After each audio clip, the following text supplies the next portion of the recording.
Alright guys, welcome back to another episode of Dragons and Drag Clerks. This week I am DMing us through the Rise of Tiamat. We pick up where we left off several weeks ago.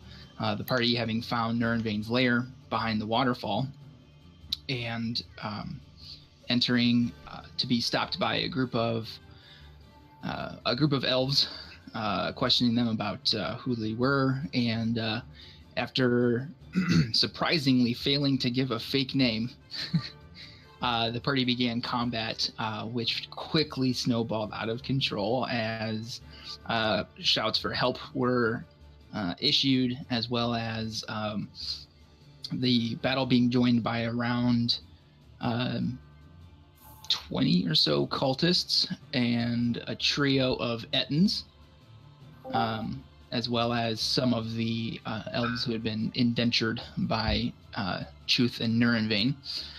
Eventually, Chuth himself entered the battle. The adult green dragon emerged from the water and started immediately laying siege to the party. After a little bit of combat, a wall of thorns sprung up out of the ground, and that is leaving two cultists, Leovan and Tony, on the side with the dragon, where Hagrid, Cassius, Delon, and Laska are on the other side, the side facing the entrance. For everyone's knowledge, the Wall of Thorns itself is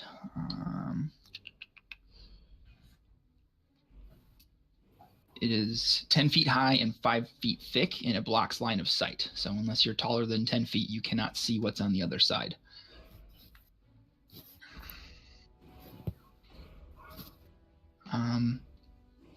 So that being said, Cassius, you are up first in the initiative. All right. He's going to start off by healing 6 points due to the reconstruction mutagen. Okay. And then for his main action, he's going to use his fire-imbued halberd and make 2 slashes towards the Wall of Thorns, start to set those alight. Okay. Go ahead and roll to hit. All right. And making sure I got my bonuses right. The lowest of the two is an 18. The other one is a 28. Okay, both of those will hit. Okay, 1d10 plus 1d.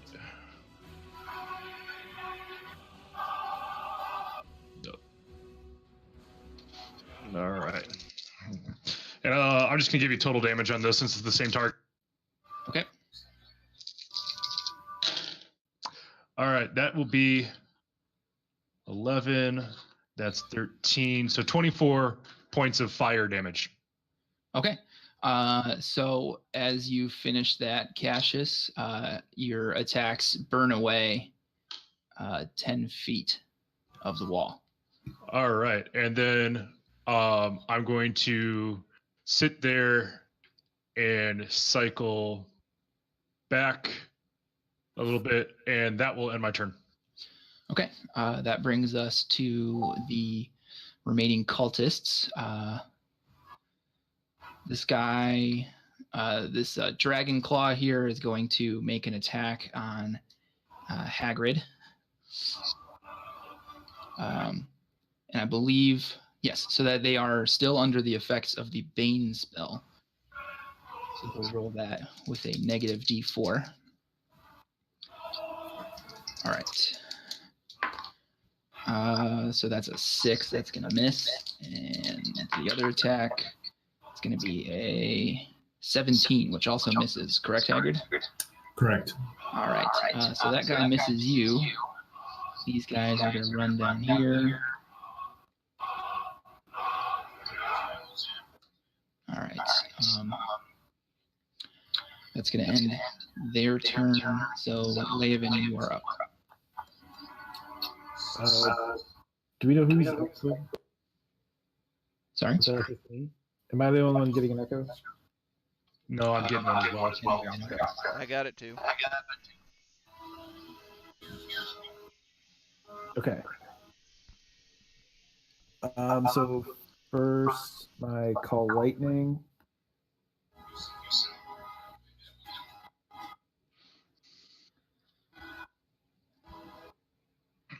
What am I doing? Do I have to use an action? I'm trying to read it. Let me also find out. Yeah, I use my action. Okay. Okay.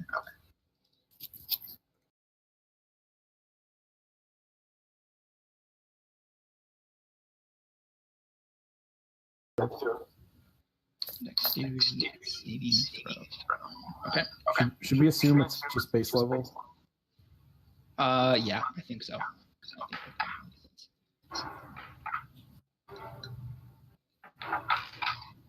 There he is. Oh. Trying to find a dragon block. Hey, Corey. Yeah. I didn't hear anything. And I looked on Discord and it said I was disconnected. Now it says I'm connected again. I don't know. Yeah, it sounds like you got disconnected. I did hear that while Jay was having his turn.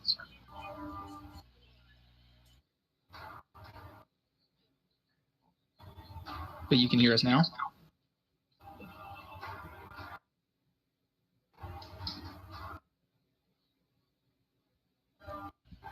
Sean, you can hear us now? No, you keep coming in and out, and this is lame. I can't even get the video up right now.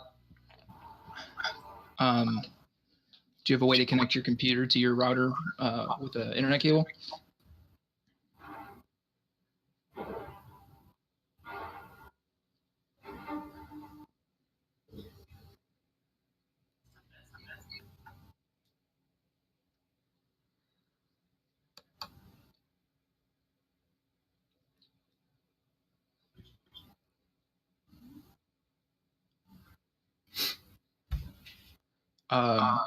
Laven, the dragon rolls a dirty 20 on his saving throw. For some reason, So that's a pass.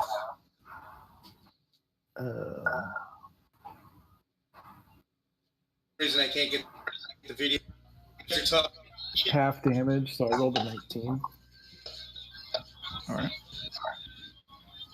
What was that, Sean? I haven't heard anything. You guys keep breaking up. About the only time I have the chance of hearing you is when I got the Discord thing up. Every time I minimize it, you disappear. Interesting.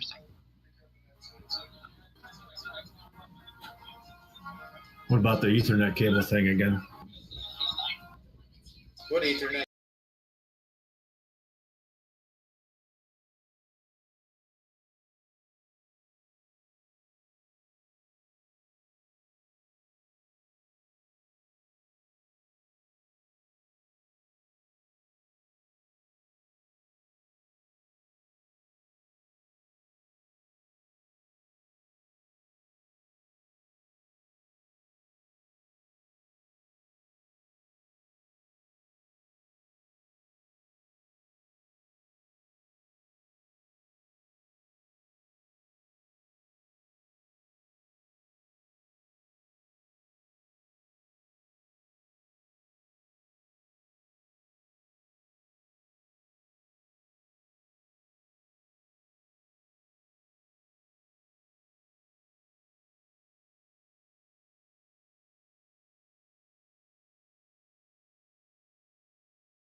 fuck? I have no audio.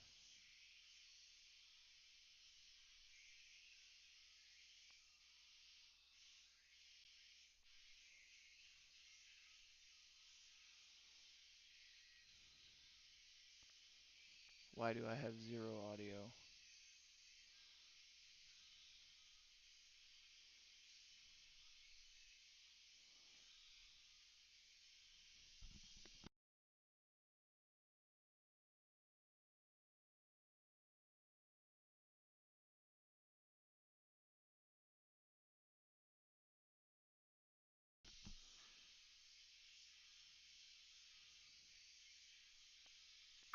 Okay. On the end of your turn, Laven, the dragon is going to use a legendary action to make a tail attack on you. Perfect. So that is going to be a natural 1, so he misses. Delon, you're up. All right. I'm going to attack this cultist Okay. with my arrows. So I'm going to use the special attack. What did I get? 3 attacks on? What are you talking about? How many attacks do I get? I should get at least 2 normally. Yeah, and you then get 2. Use a special thing and not have the wolf attack. I get the 3rd, right? No, you only get 2. So you have your attack action and your extra attack. You're thinking of the bonus action that you could use with your fighter that would allow you to do 2 weapon fighting, but you can't do that with a bow. I guess I'll take the 2 attacks then.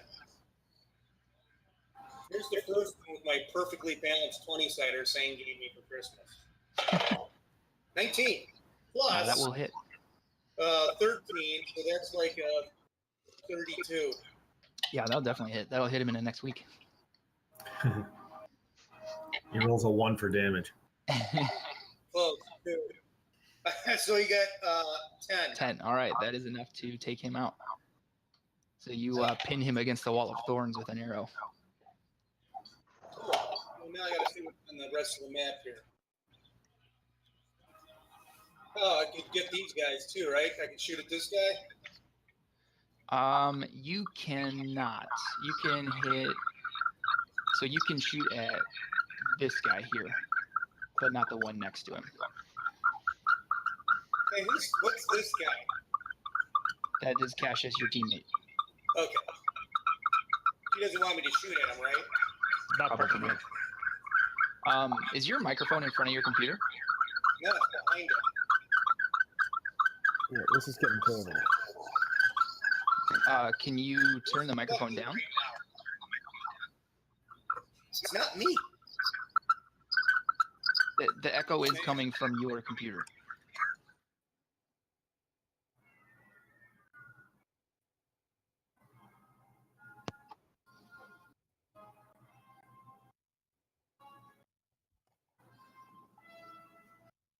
I'm actually nervous now. Is it from my computer? Ooh. Sorry, What? can you hear me? Yeah, I can hear you.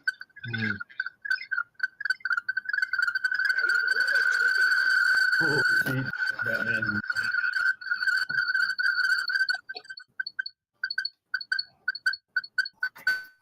Who's doing the chirping? That's coming from you. And you're hearing it so loud that it's coming through other people's microphones after that. Is there a way you can scoot your computer further away from your microphone? I actually moved the microphone closer because I thought that was the problem. It needs to be as far from your speakers as you can get it. How about now? Yep, I don't hear any echo. I do hear a little bit of an echo. It's at least not burning my ears anymore. This is true.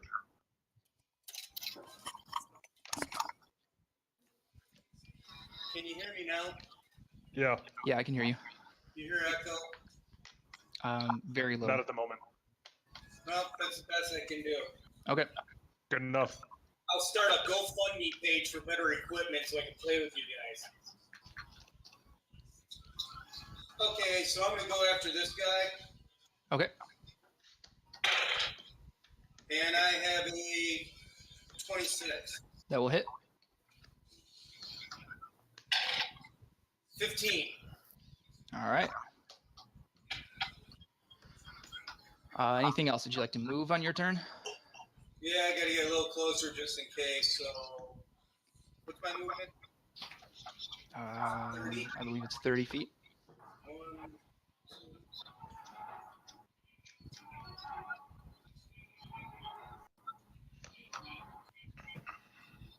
That a fair move? Yep.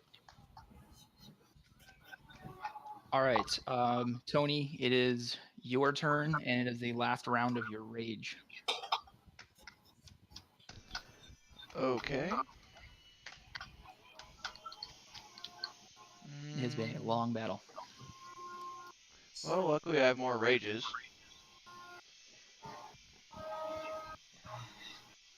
How's the dragon looking? Dragon looks hardly touched.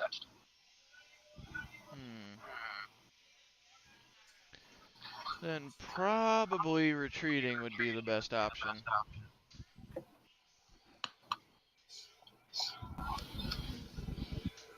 Can we stop him around? Alrighty then. What do I look like here? So 5, 10, 15. I'm gonna smack that cultist. Okay.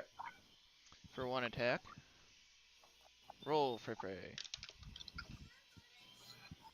That is gonna be a 2, so it's not gonna hit. No. And I'll smack the other one. So you attack the one to your south, and now you're attacking the one to your northeast? Yep. Okay. So that is gonna be a 17. 17 will hit. Okay. Is a D8 plus 4. Freya. That's 6 slashing damage. And then let's try and bite the one to the south. Okay. Here you go. Give Bubba one. That is a straight 17. So That will hit. that's 6.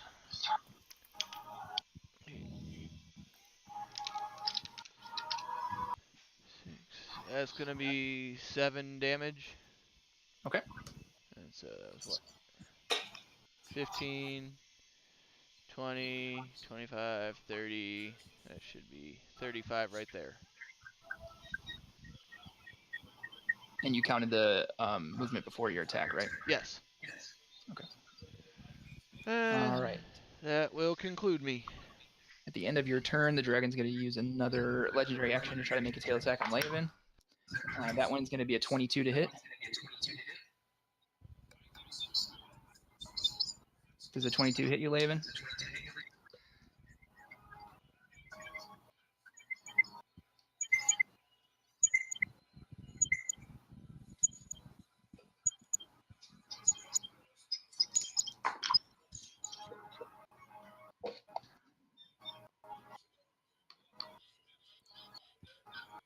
Scott looks like he has muted and deafened his conversation.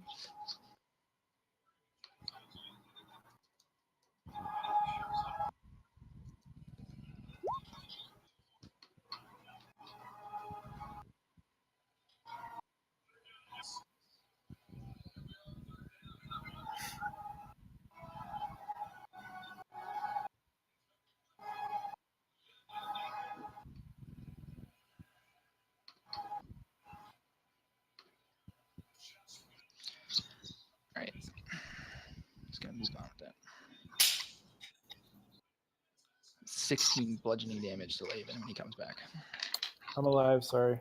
All right, 16 bludgeoning damage to you. Okay. From the dragon's tail. And then it is the dragon's turn. And he does get his breath weapon back. So he's going to fly. He's going to stay. He's about 10 feet up in the air. He's going to fly over you, Leovan, over to here.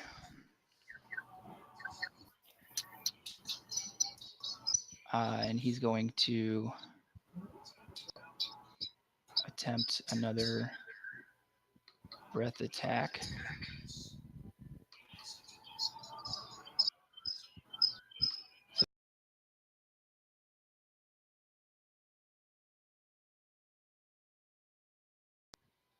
But I need Cassius, Delon, and Tony to make Constitution saving throws.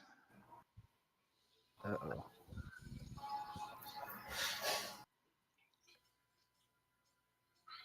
I was hoping I would be enough for him. I'd like to use inspiration for the saving throw, if that'd be all right. Sure. 19. 15. All right, Delon, you pass.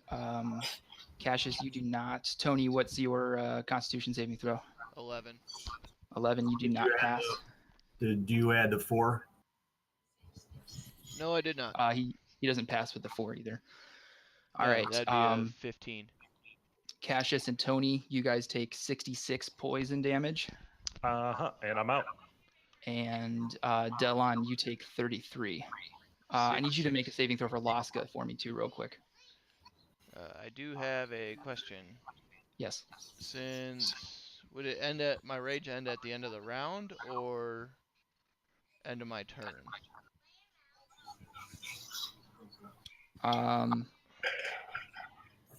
Since I said that this was your last turn with it. You rolled a 15. A 15? All right. She also takes 66 points of poison damage. Tony, you do not have your rage ended at the end of your turn. How much damage? 66. Wouldn't Laska be also available to get the 4 Yeah, that would be. to give her a 19? Oh, yes. If I took 66 damage, So I'm 33. out. You're out? So, Yep. oh, wait a minute. Did I get the extra 4 for the wolf, or is it gone? For the wolf, yeah, you do get the 4. So she takes 33, not 66. We have to cling to any scraps we can right now.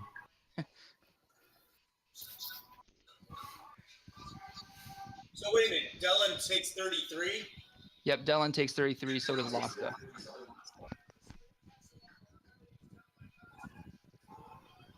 Sheesh.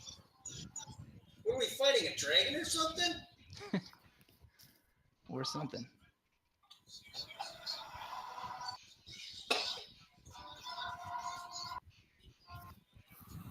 All right. How much is Dr. Cassius down by? He's unconscious.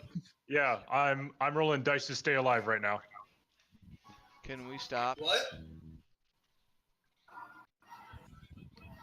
Did you say, can we stop? I'm talking to my kids. Oh, sorry.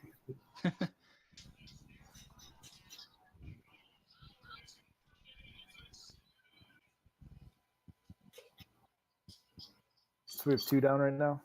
Yeah, Yep. 2 down right now. The dragon is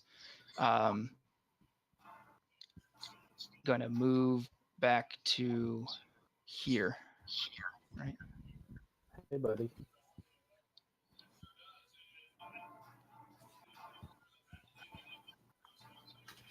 Okay. Dang, that dragon can move. Is he done? There. Yeah, so dragons have 80 feet of flying speed. Damn, that's a lot. Yes, that is it for the dragon. To make another measurement here. Okay. Leovan, the mage up on the pedestal, he's going to shoot a fireball at you. Oh, good. And that's going to be a natural 17 plus some stuff. I'm a 17 AC. Okay, so that's going to hit.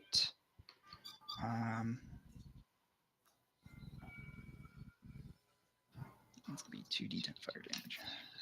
How much is Cassius down? I'm unconscious. In this, it doesn't matter. That's it? So if I cast a Cure Light on you, you're back in? Yes. That's going to be 14 points of fire damage, Laven. Okay. Really wish I had a certain spell slot that I don't have. You said 14 or 15? 14. 14. All right. Hagrid, you are up. Actually, sorry. Before your turn, Hagrid, at the end of the turn of the elves, Chuth is going to use one of his legendary actions to make another tail attack at Laven. Dang, all three in a round. Like, nah. Well, he just got him back. This round? He has him every round? It refreshes on his turn. Oh, man.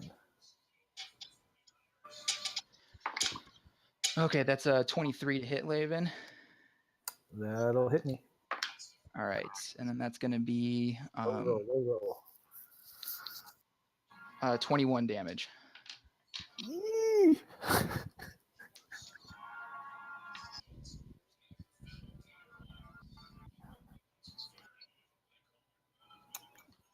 All right, now Hagrid, it is your turn. Sorry for interrupting you. No problem. I am going to use my action to use Lay of Hands on Tony. Okay. And I am going to grant him the entire pool of HP that I have, which is 55. Did you used Lay on Hands, though, before the Wall of Thorns came up? Did you use your entire pool then? I forgotten about that. Because you were very injured after being surrounded by cultists. I did not mark that. Okay. So instead, then, I will use an action to have Tony take a potion, one of the potions of healing that I. Okay. It is a regular potion of healing? Yes. Okay. So that is 2d4 plus. Is it 4 or 2, Jay? 2d4 plus 2.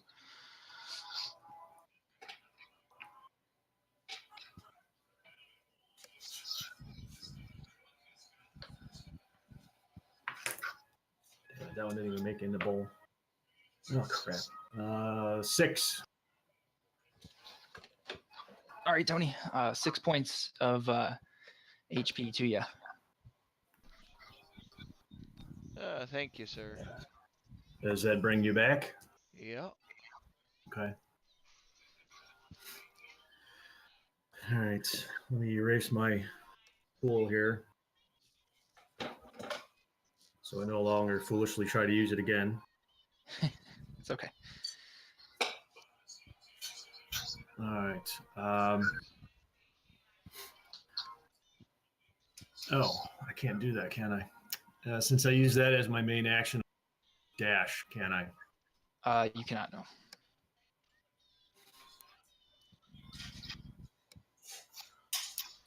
All right. I will simply move here. And as a bonus action, I want to try and use my ring Stop shredding your pants. to hit the dragon. Okay.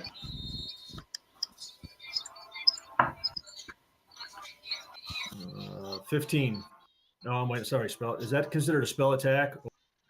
Yes. Oh, so that's 19. A 19 just barely hits. Nice. All right, 4d6. Come on, baby. 11 radiant damage. And that ends my turn. Okay. All right. At the end of your turn, the dragon is going to use a legendary action, and he's going to make a tail attack on Laven. I'm going to die, guys. 26. Yep. And that is 15 points of bludgeoning damage. Yep, I'm down.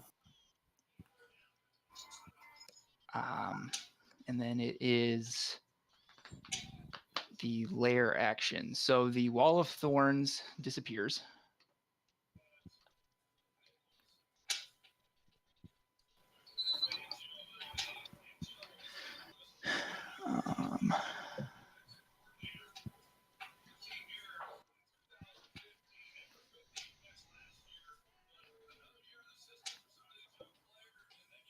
Okay. So starting from this square here, I don't know why I drew an X instead of drawing a box. That's what happens when it's been a while. So from that point,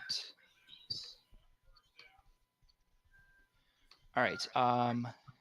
Laska, Tony, Delon, and Hagrid, I need you guys to make strength saving throws.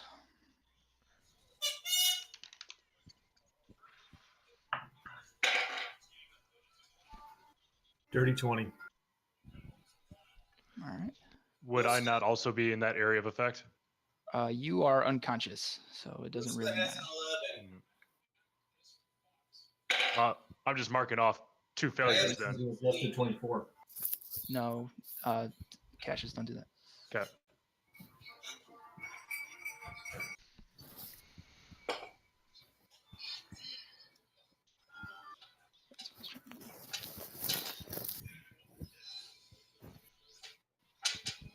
Oh, that's not right. That's not 20 feet.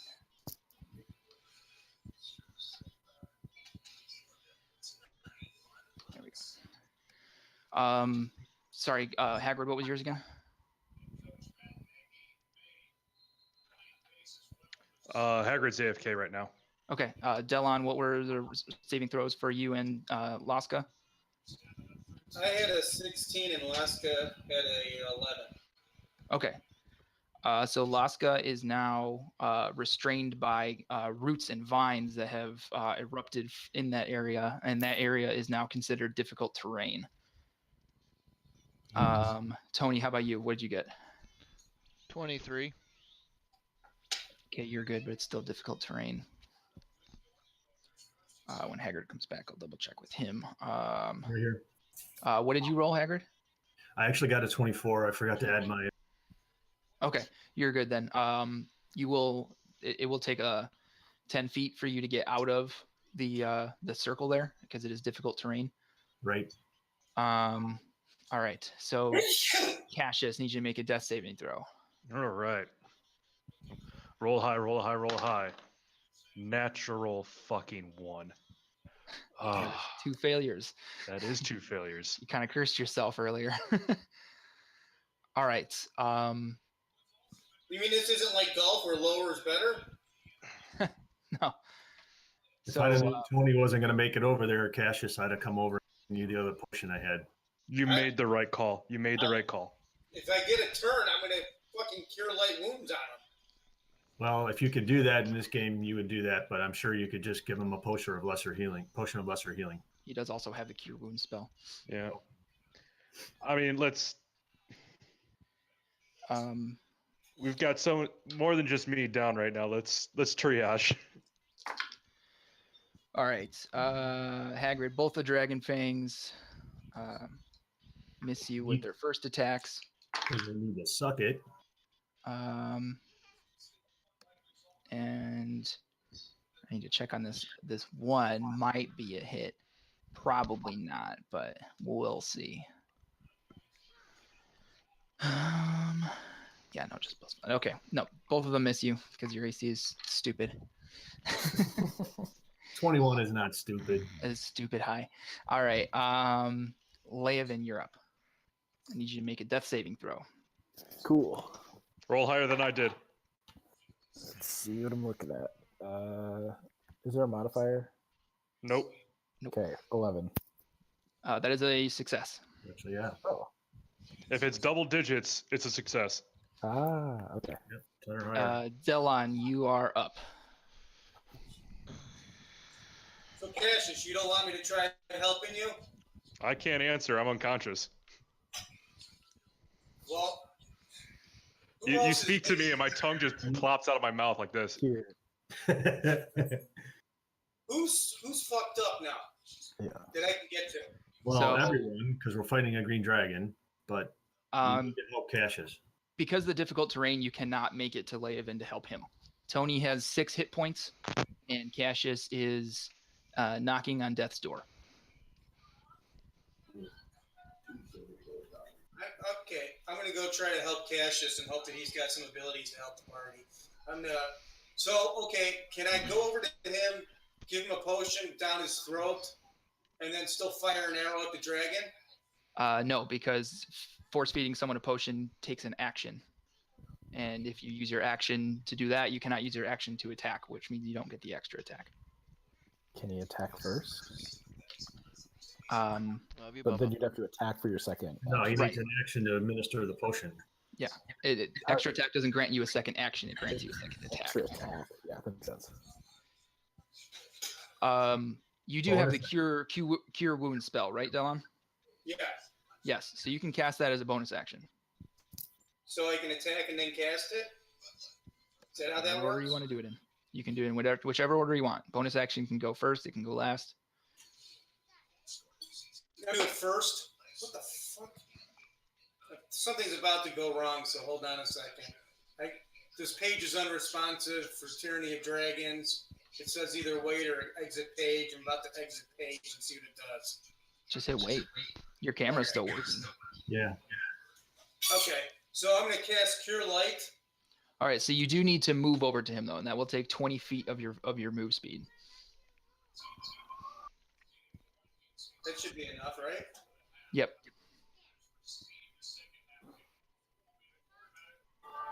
So I'll put you over there. Yeah, I can't. That's probably what it's telling me.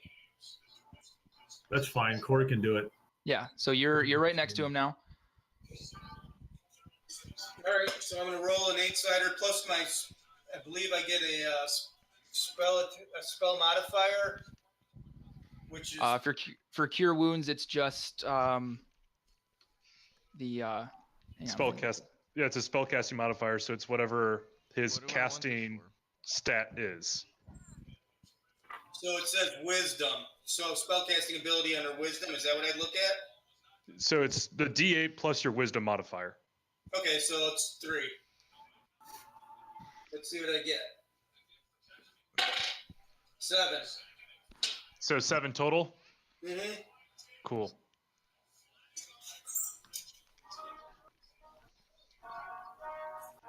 And Alright, then now- I need to do that. Now, Delon, I think you still have your attacks. I do. Yeah. I'm going to shoot at the dragon. All right. I will have to move you though, because as it stands right now, the walls of the cave are obstructing your view of the dragon. So you'll need to use the last of your move speed to move that square to your northeast so you can hit the dragon. Okay, well, whatever.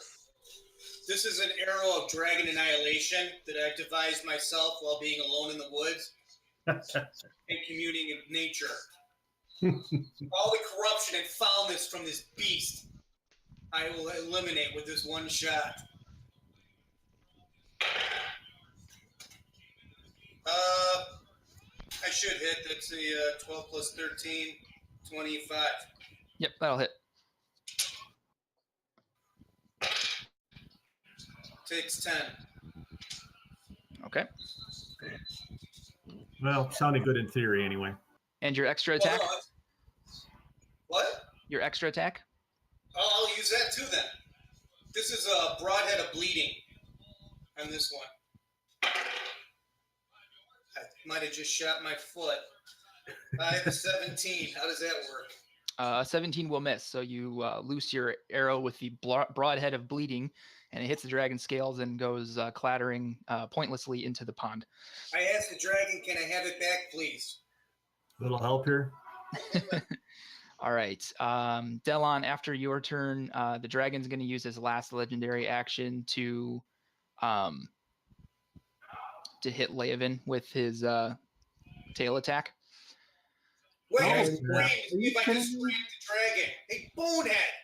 He's just trying to double kill me? Yeah, you just double tapped him. What the hell? He knows him like a zombie. Really did not like that you did not succumb to its breath. Oh, So you just turned him I into was hoping that pancake. would make him come after me instead of going after everybody behind the hedge. But Okay, that was a natural 20 to hit.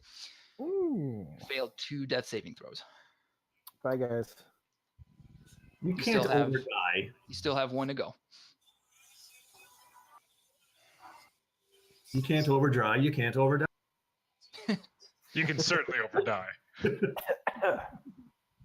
Okay, Sorry, I had to try. Tony, it's your turn. All right. Does anyone else have another healing potion? I do. If you want to come rob my body, Perfect. I do, but I'm a little far unless you want it's to. gonna take one Beef. next turn. Can I just sit there and speaking out of game for a second, DM? Scott has just been cleaned out of PCs. You're not even shedding a tear. He's not dead yet. I'm not dead yet. I can roll this as long as he doesn't triple tap me. You know he's going to. Oh, by the way, legendary action. Who'd you roll up now, Scott? I could also roll a 20. I hope you do. I really hope you do. So- 20 to answer that. 10, 20, 30. That would be 35 for right there. I'll use my action to dash. 5, 10. Wait. 15. Where were you again, Tony? Right there. Oh. Or no, I was right there. So it's 5, 10, 15, which is 30. And then You're in stepping- difficult terrain, so it's Yeah. 20, 30, He accounted for that. Yeah. 40 30 to get out. to get to the end of it. No, not the way I went. Because that would be 10, 20, 30, and then there. I mean, if it is. I'm double dashing anyway, or I'm dashing anyway, so it doesn't matter. Okay. So 40, Wait, what is your move speed, Tony? 35. How is it 35? Because I get a plus 10 to movement speed by being a barbarian Oh, okay. and having one of those stupid totems. Right. So 40, 45, 50, 55, 60, 65. Yeah, that would be. Alright. Yeah, so that should be 7. And then as a bonus action, I'll just taunt the dragon to try and distract it. Okay. Since I can't do the potion. All right. So now it is the dragon's turn. Does not recharge its breath weapon.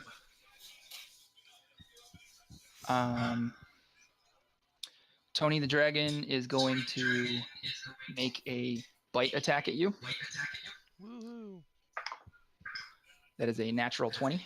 That'll definitely Ooh. hit. So let's see. Can I, Take a dodge action. yeah, I was gonna say, can I use those boots to, oh, I have to be raging. Never mind. Yeah, you have to be raging, and it didn't work on natural 20s. That's, What do you mean? You're calm facing a dragon? I'd be pretty pissed. So oh, that he's at the is point where he doesn't care if he dies. 19 piercing damage Yep, I'm out again. and 7 poison damage. And then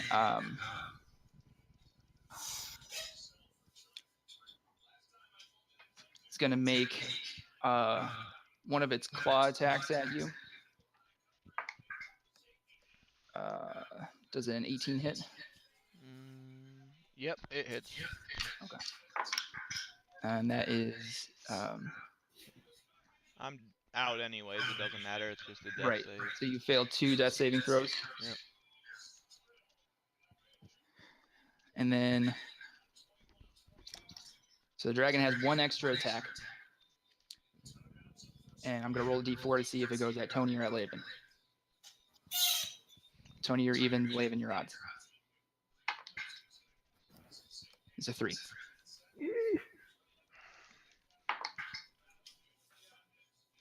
That is a 22 to hit. Do Do I have any legendary resistances?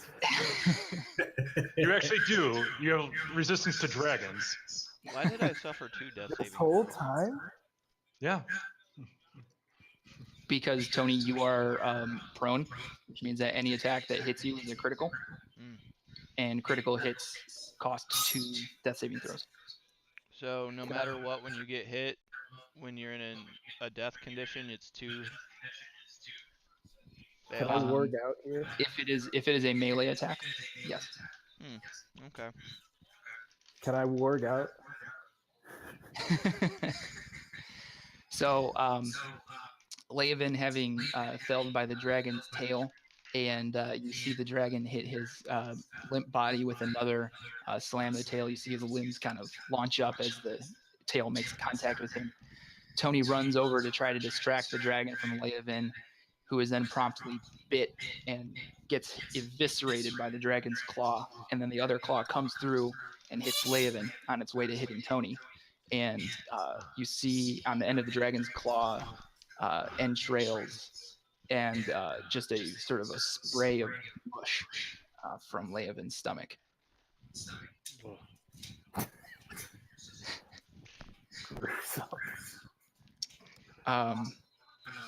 You've been writing that for a while, haven't you? Nope, I just came up with it. Hagrid. The dragon came to play. Hagrid, the wizard on the bluff, is going to shoot a fireball at you. Bolt. Firebolt, yes. Sorry, thank you. And that is a 24 to hit. Okay. And that will be 10 fire damage.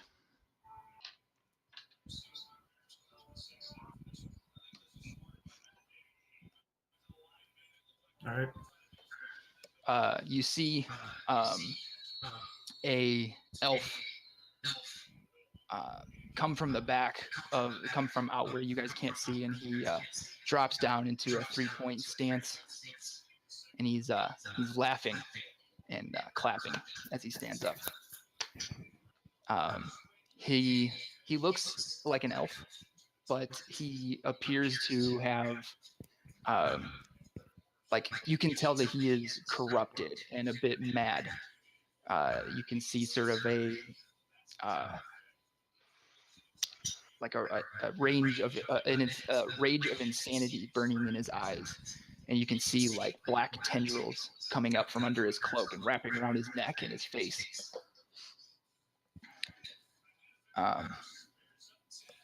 He's going to, while clapping, he's going to use his action to dash and walk towards the party. Hagrid, it is your turn.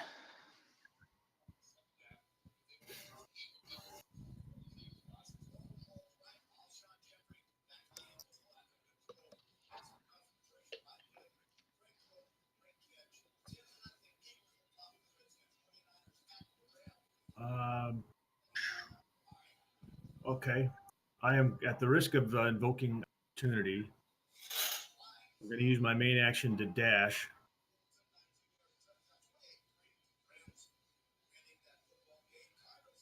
.45. I did count the first as 10 feet. Okay. And use my bonus action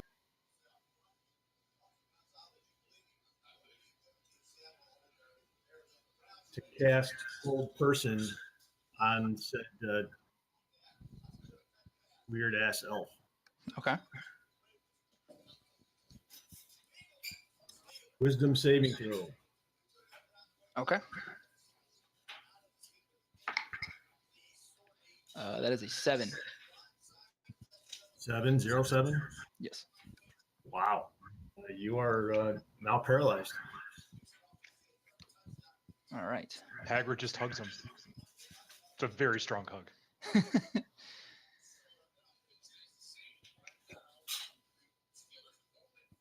Okay. Anything else, Hagrid? That was your bonus action, correct? Yes, that was my action and bonus action. Okay. So at the end of your turn, Hagrid, the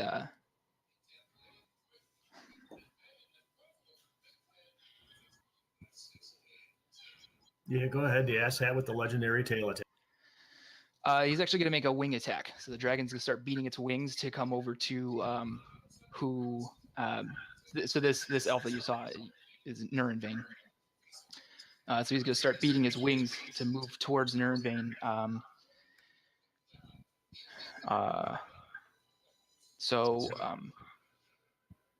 Each creature within 10 feet of the dragon must succeed on a dexterity saving throw. And I believe, let me look this up really quick. I think that means that Tony takes another hit. I gotta look to see if you automatically. So. I'm within 10 fail. feet. Right, I gotta see if you automatically fail or if you get an opportunity to save. I can't make a dexterity saving throw. I'm unconscious.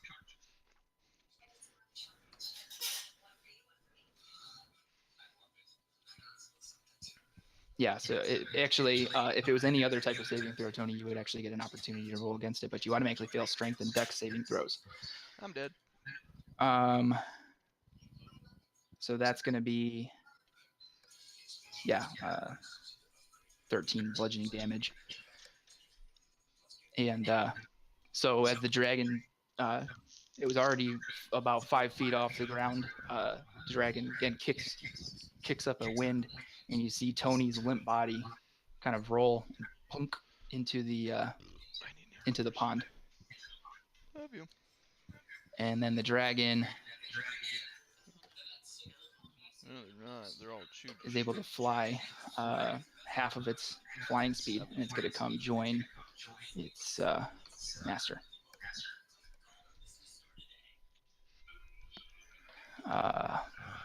And then the thorns disappear. Or the vines, I should say, disappear. And another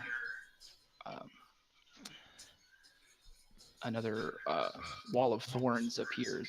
This one crosses that way. So no one needs to make a dexterity saving throw, but Haggard, you've been sealed off from the rest of the party. Perfect. Cassius, you are up. No, I'm prone, and I use half my move to stand up. Shit. What can I do here? That would be helpful.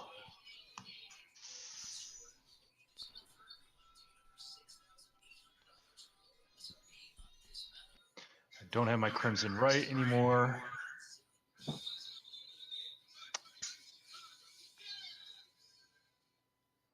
Shit.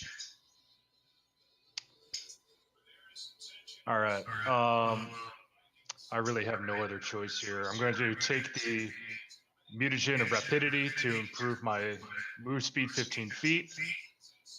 And unfortunately, I think I got to get the fuck out of here. So we'll go 5, 10, 15, 20, 25, 30, 35, 40, 45. And that's my turn. Okay.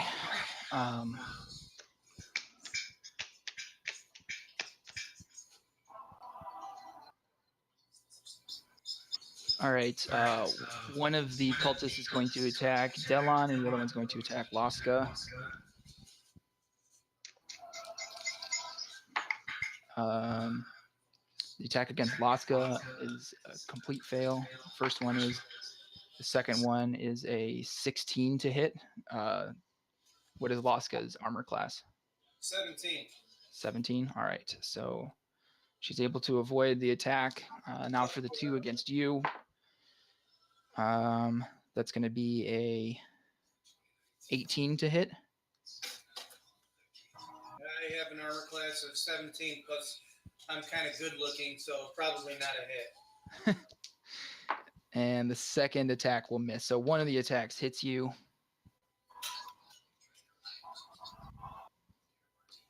What's he hitting me with? It is a short sword. Okay.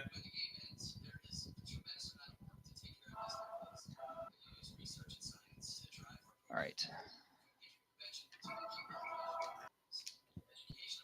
So is it like a short sort of healing where I get points back? No. All right. So that's 13 piercing damage. Are you fucking kidding me? And 8 poison damage. Hold up. I'm not understanding this because I have a short sword too, and it doesn't do half as much. The A have an ability. Apparently to bleed. So how much was the damage again? It was 13 piercing damage and 8 poison damage, which you have resistance to, so 4. So 17 total damage.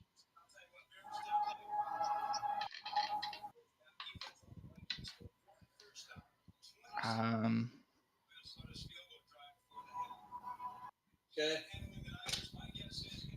So it's the end of the cultist's turn. Delon, it's your turn. Okay. So Lucian's going to attack who attacked him. Okay.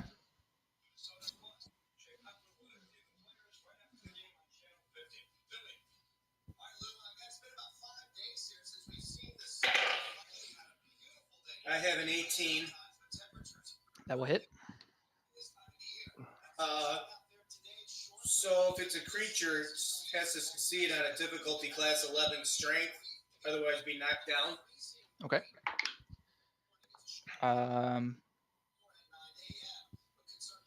You said 11? Yeah. Yeah, he passes. Okay. But you're still going to take...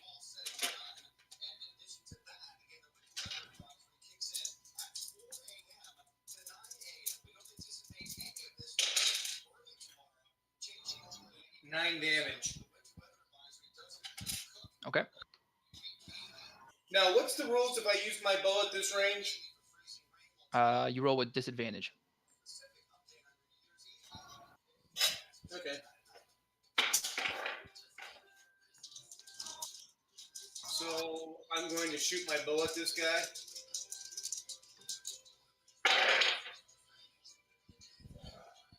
Sheesh.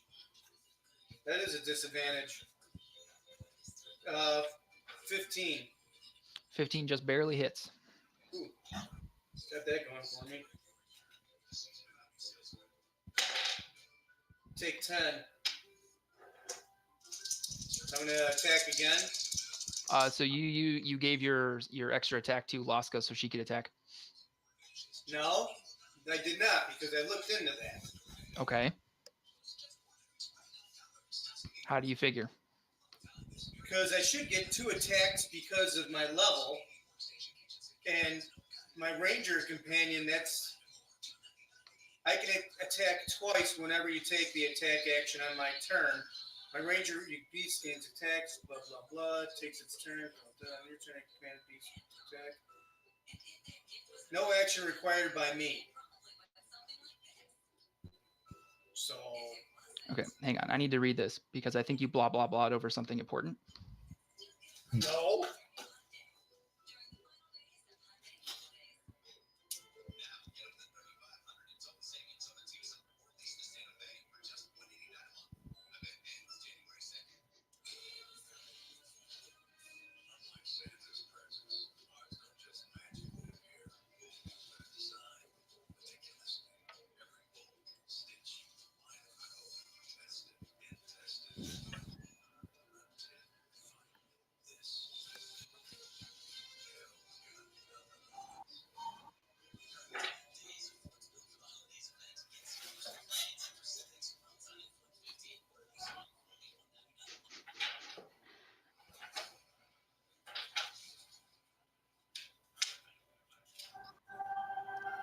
Says on your turn, you can verbally command the beast to move. No action required by you. You can use your action to verbally command it to take the attack, dash, disengage, or help action.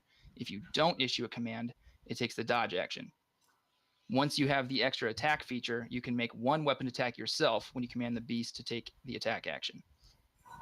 So you get one attack, and you gave your other one to Laska. Now, you did miss something where at your level, Laska gets 2 attacks.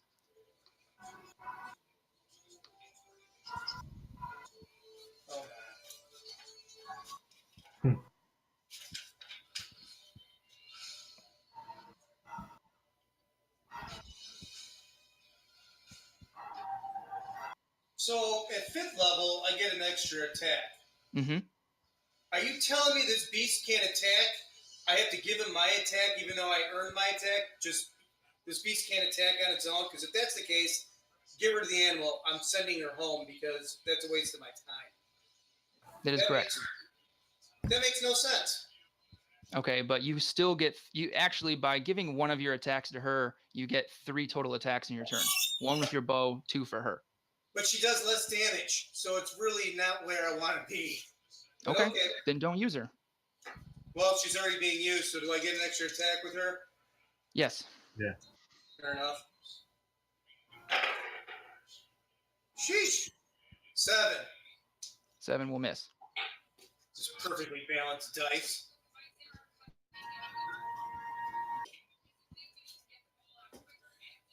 Okay. Now it is Chuth's turn, unless you want to move on your turn, Delon. If I move, does Luska get to move or no? No. Well, before I send her away, I'm certainly not going to let her go to her death. So no, I'm not moving. Okay. All right. It is now the dragon's turn. Dragon does not recharge its breath weapon.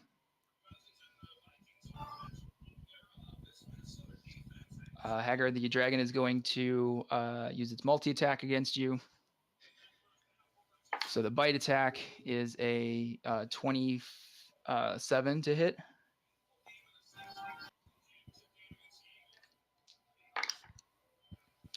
That is for 7 piercing damage and 7 poison damage.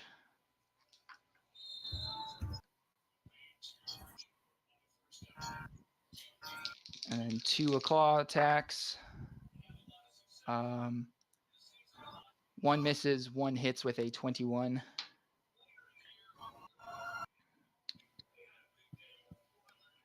That is going to be for 11 slashing damage.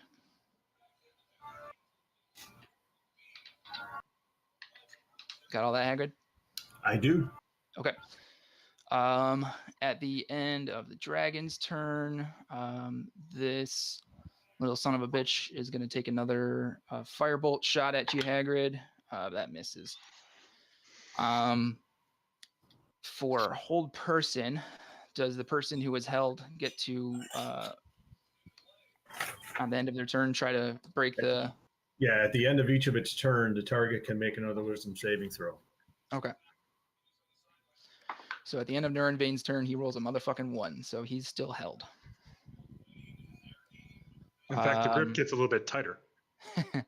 That brings us to Hagrid. All right. First thing I want to do is I want to take a quick second to look over this Neronvain guy and see if I can tell what might be on him that could be the magic control over this dragon, if anything. Well, what is your passive perception? 100 million. Why do you ask? It's an 11. According to what I have on my sheet. I'm not sure. So you take a quick look at him basically, because you are locked in combat with him and his giant fuck off dragon. So during the fight, you kind of give him the ocular pat down, and you don't see a green dragon mask on his person. You see a short sword in one hand and a sort of like a ball of green energy in his other hand.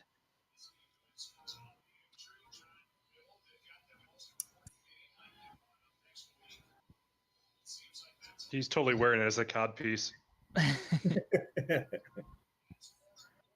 But yeah, other than that, you don't see anything on him that would, you don't see like the amulet of Draconis or anything like that around his neck. That's a reference only Scott and I will get. I was barely paying attention because I'm dead. What'd you say? I said he doesn't have that. Neronvain does not have the amulet of Draconis around his neck. I'm not exactly sure what to make of this orb that he has in his hand. Although I do know it is the same color as the dragon.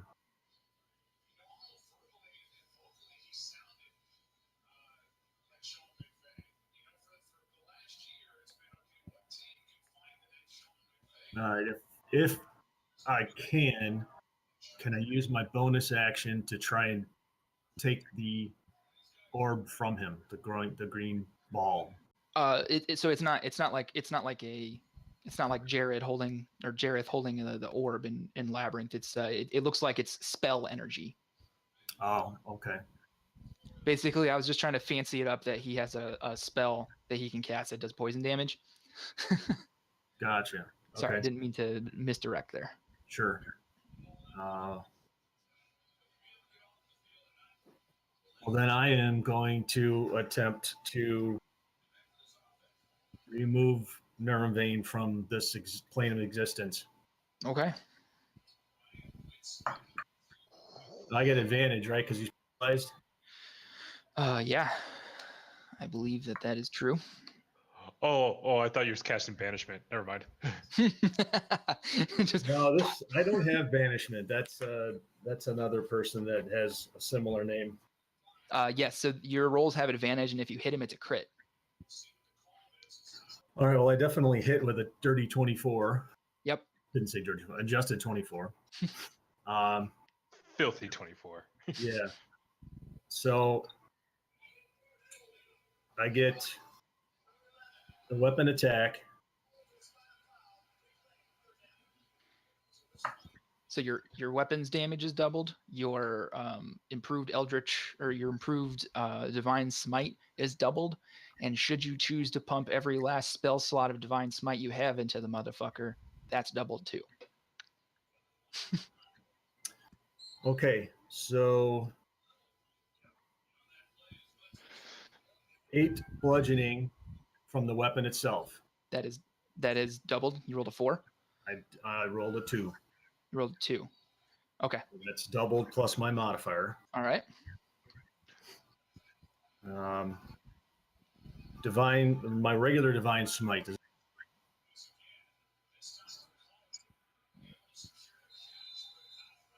Did you ask a question? Yeah, my regular divine smite, not the improved one. Does that get doubled as well? Any dice you roll during a critical hit is doubled. All right, he takes 10 more radiant damage from the divine smite. Okay.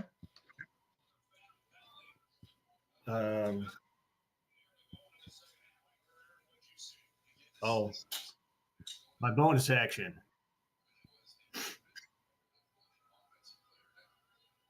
I'm going to have to use that, I think. Yeah.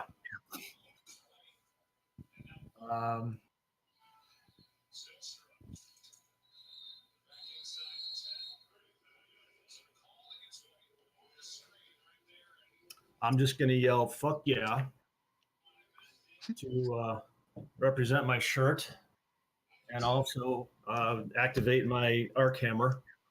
Okay. So he takes 8 lightning damage. Okay, and that's from your first attack, correct? That's still from the first attack, and I am also going to add my 3rd level spell slot of Divine Smite. Okay.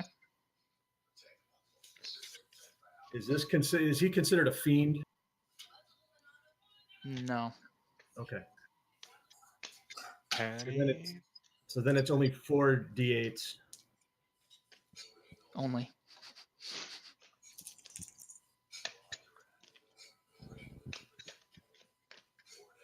Uh, 30 more radiant damage. Nice. Now your extra attack. For my extra attack. Why did Hagrid take teammates into battle? Holy shit! Second verse, same as the first. That is a 18 to hit. It hits. So it's crit. What if this dragon wasn't real at all, and none of us are truly dead? Well, What if this was just Mysterio? This is just we'd be playing a game. It wouldn't be real. Yeah, it's just Mysterio. He takes I'm not really dead. Yeah. he takes 20 bludgeoning from the weapon hit. Okay, nice. That had to chipped a tooth. He takes 4 more from the regular divine. Okay. He takes 12 more from the arc hammer lightning damage. Okay. And for my final second level spell, takes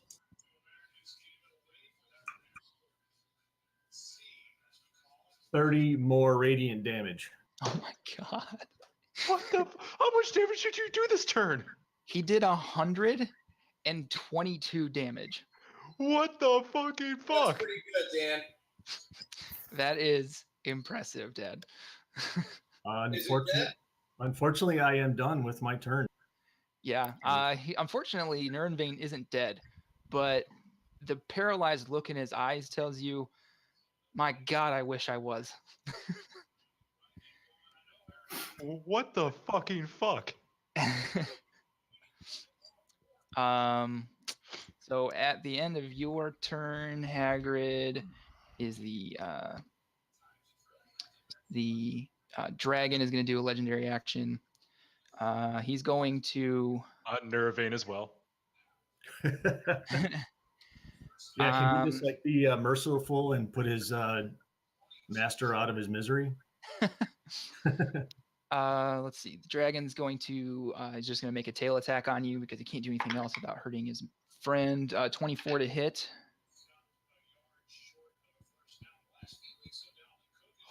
So that is, whoops.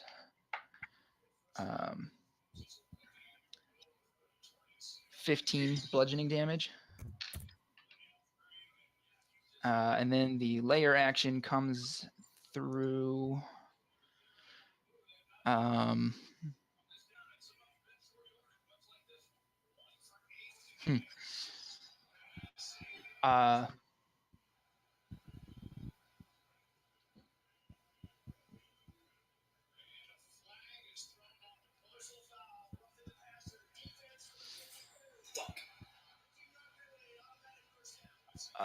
Let's see, what can...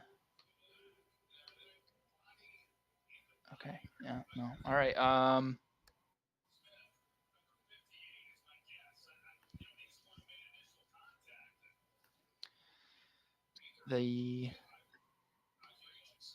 really all my legendary actions are crap right now. I can't tell you how glad I am to hear that. Oh, I've only killed 2 players in the last 20 minutes. All my layer actions are crap, though.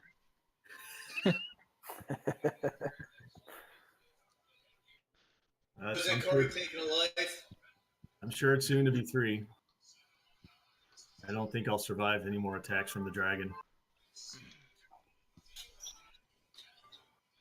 You know what? Actually, I'm gonna just use a token for this.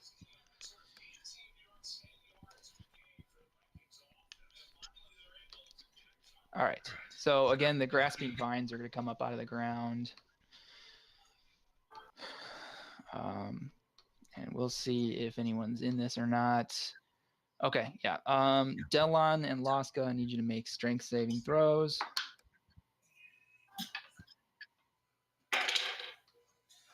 Delon has an 18. Son of... Laska's got a 6.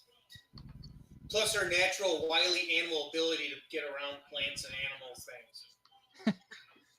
Well, unfortunately, while she's chewing one vine off her leg, the other one grabs her from the back legs. So her and the Dragon Fang are both restrained. Delon, you are not. That yellow area there is difficult terrain. Cassius, you are up. All right. What yellow area?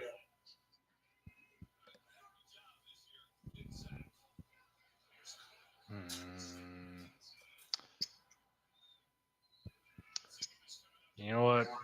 Let's do something stupid. Yeah, That's my entire plan today. Head up here, and I've got line of sight on. Yeah. Either one of the dragon things you can see. One of them. Oh shit! I forgot to roll for that one. He's restrained too, actually. So you see a wolf and two cultists locked in a mortal struggle against a bunch of vines that have come up out of the ground. And where's the effect on the ground? In this whole yellow circle. There is no yellow circle. Oh shit! Sorry. That's because I need to do this. Can you guys see it now? Yes. So that was 15, 20, 25, 30, 35 right there. And I'm just outside of it. And that should put me 10 feet away so I can attack with a small penalty. Okay. So let's put 2 on that thing. Because we're not running away, because we're not little bitches. we're dead people, but not little bitches. Not self-aware. What's the rule on this again? -3 penalty. Okay, so I'm rolling at +6 instead of +9. Natural 20. Nice. Nice. But it's just a D10 because I don't have the HP to put a curse on it.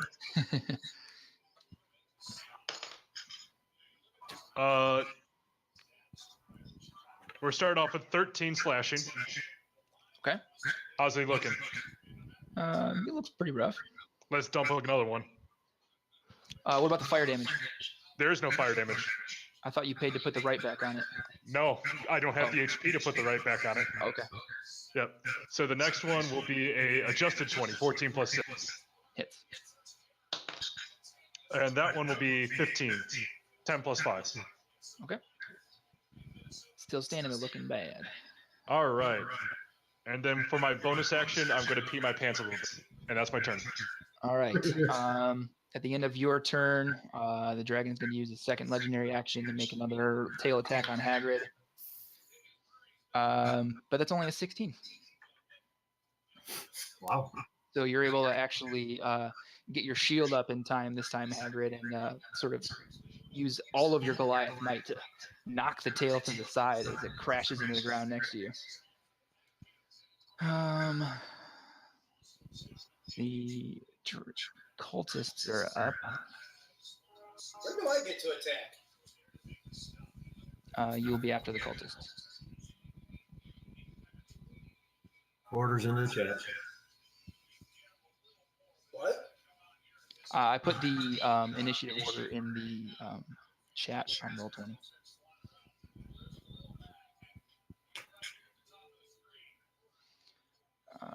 Okay, yes, they get to make saving throws to try to break out at the end of their turn, and neither of them do. So, Delon, you're up. All right.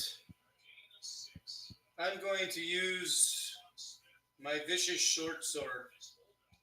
Okay.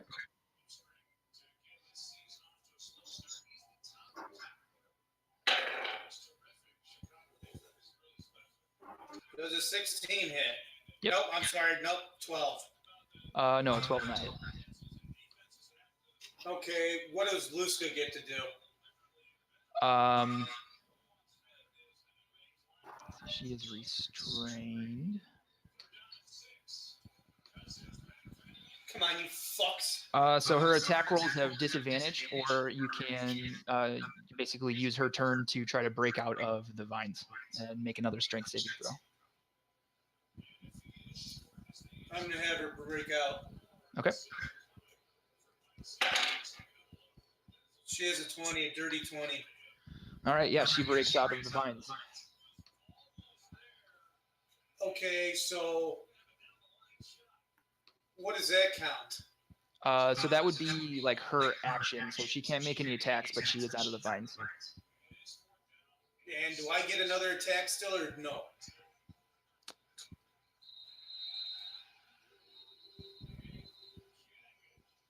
She does, though, doesn't she? hang on.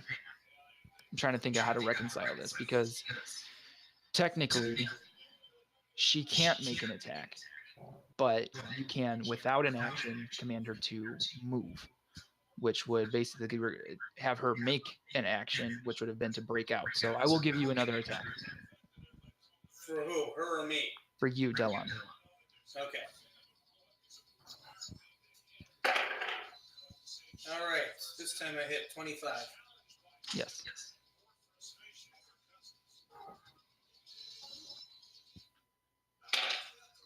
Six. What the fuck? All right. Anything else, Delon? Yeah, can I tell Luska to leave? Get out of here? So basically, you did, and she broke out of the vines in an effort to start to leave. She can't leave yet, though. Next turn. So at the end of your turn, Delon, the final legendary action for this round of the dragon against Haggard with the tail attack is a 24 to hit. And that's going to be 15 bludgeoning damage. I would like to use Stone's Endurance. Okay.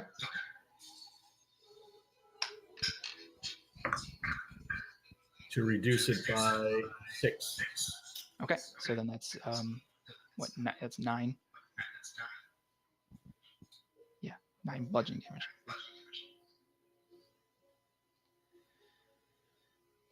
Did that keep you standing, Hagrid? Barely. All right. So after Delon, it's now the dragon's turn. Does not recharge its breath weapon.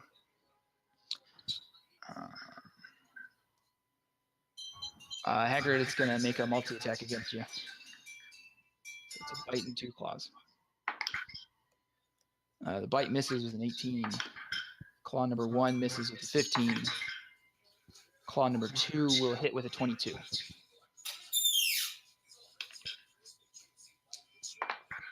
So that is 12 slashing damage. Exactly what you needed. I'm down. All right.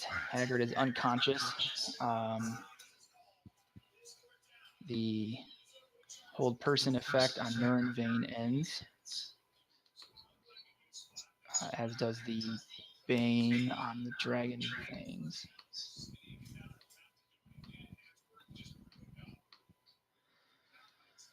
Okay. So that ends the dragon's turn.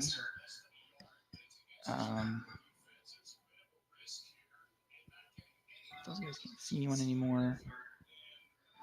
All right.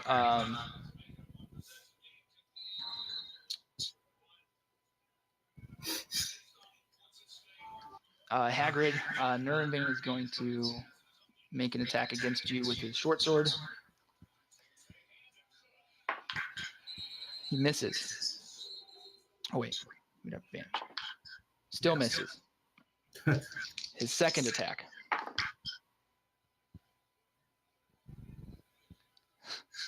Still misses.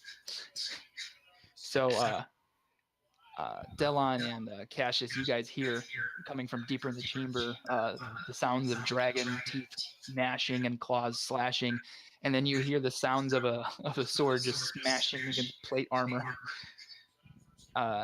You don't know it, but it's pointlessly.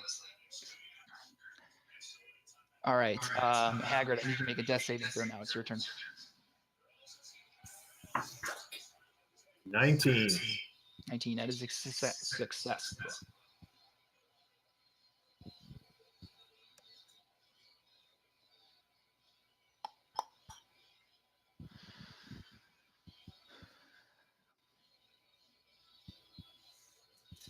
All right, next up is layer action.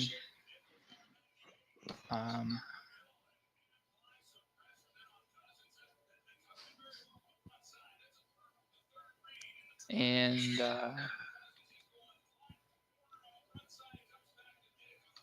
yeah, another wall of thorns pops up.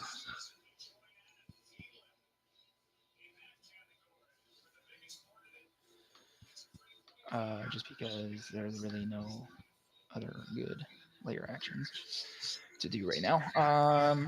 Wouldn't all that right. wall of thorns be better served right here? Why would it go there? Because that's a good spot for it. Such It a would great be in our way. Cassius, you're up. Well, what if there's a whole bunch of sludge that comes down and there's poop everywhere? Yeah. I forgot. I don't want to fight in a battle where it's full of poo. I forgot the average dungeon poop sluice trap. Yes. Let's I'm going after this guy again.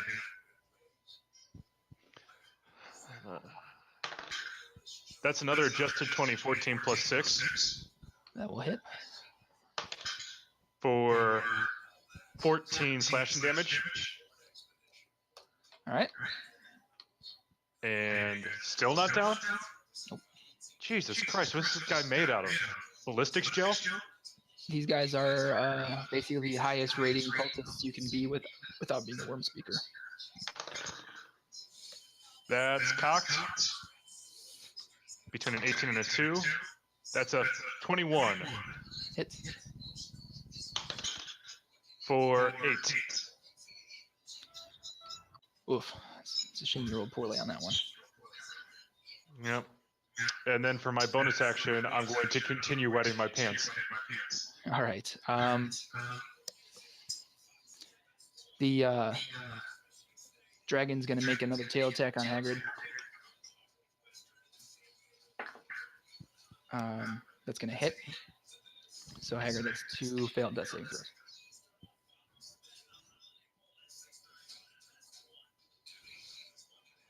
All right. The cultists are up. So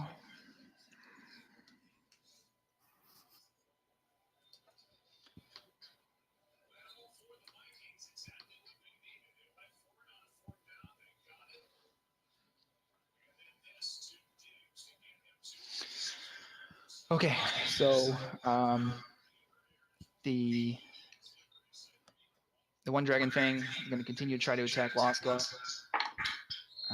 Does a 17 hit? Yeah.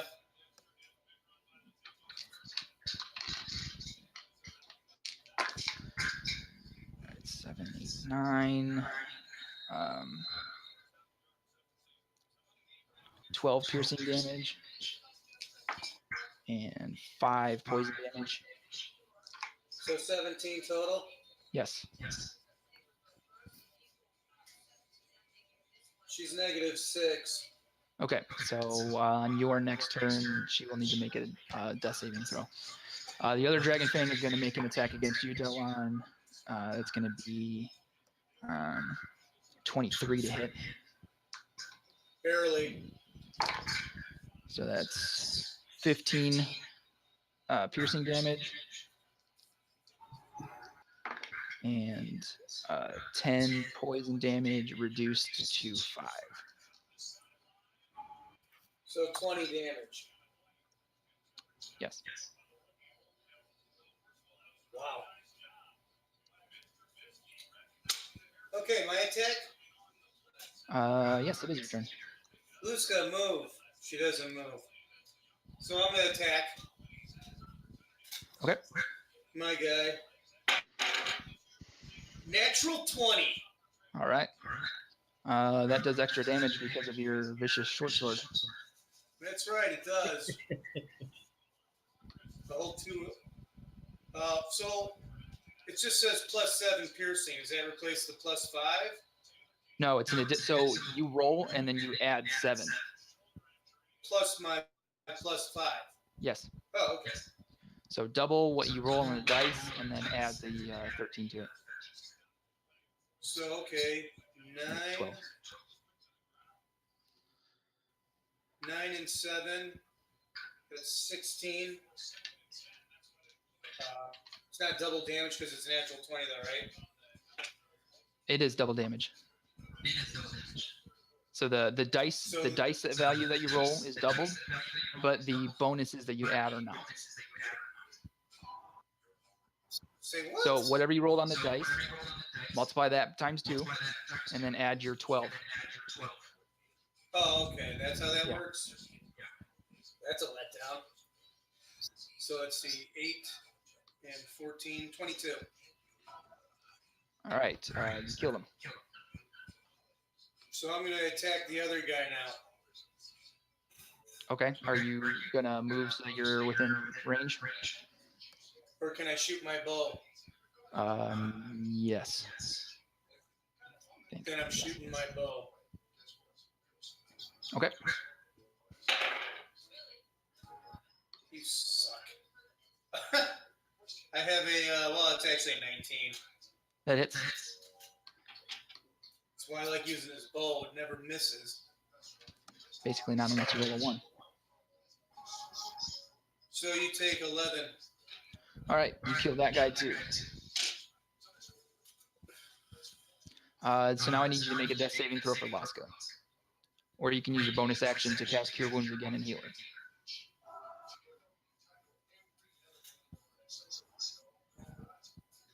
I'll heal her. Can't I just give her a potion? Wait a minute, do I have a potion? You used your action, so no.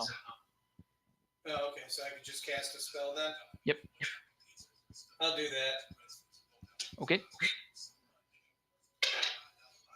Are you... 1. You rolled a 1 on the 2d8? I only get 1 8, don't I? I don't remember. It's 1 for the first level. Okay. Plus your spell casting, so 4 hit points back for Laska. Oh yeah.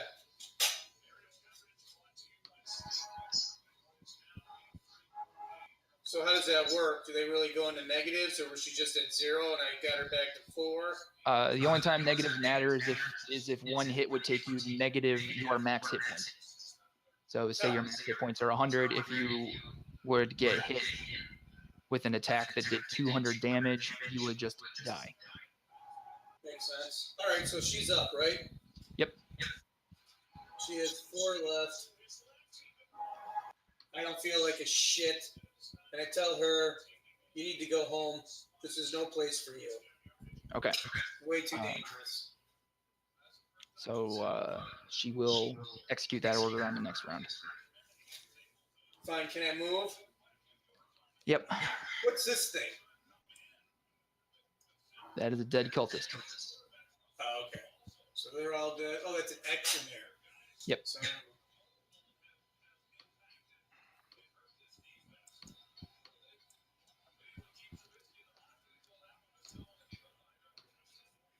I moved there. Is that legal? Yeah. Objection. Overruled.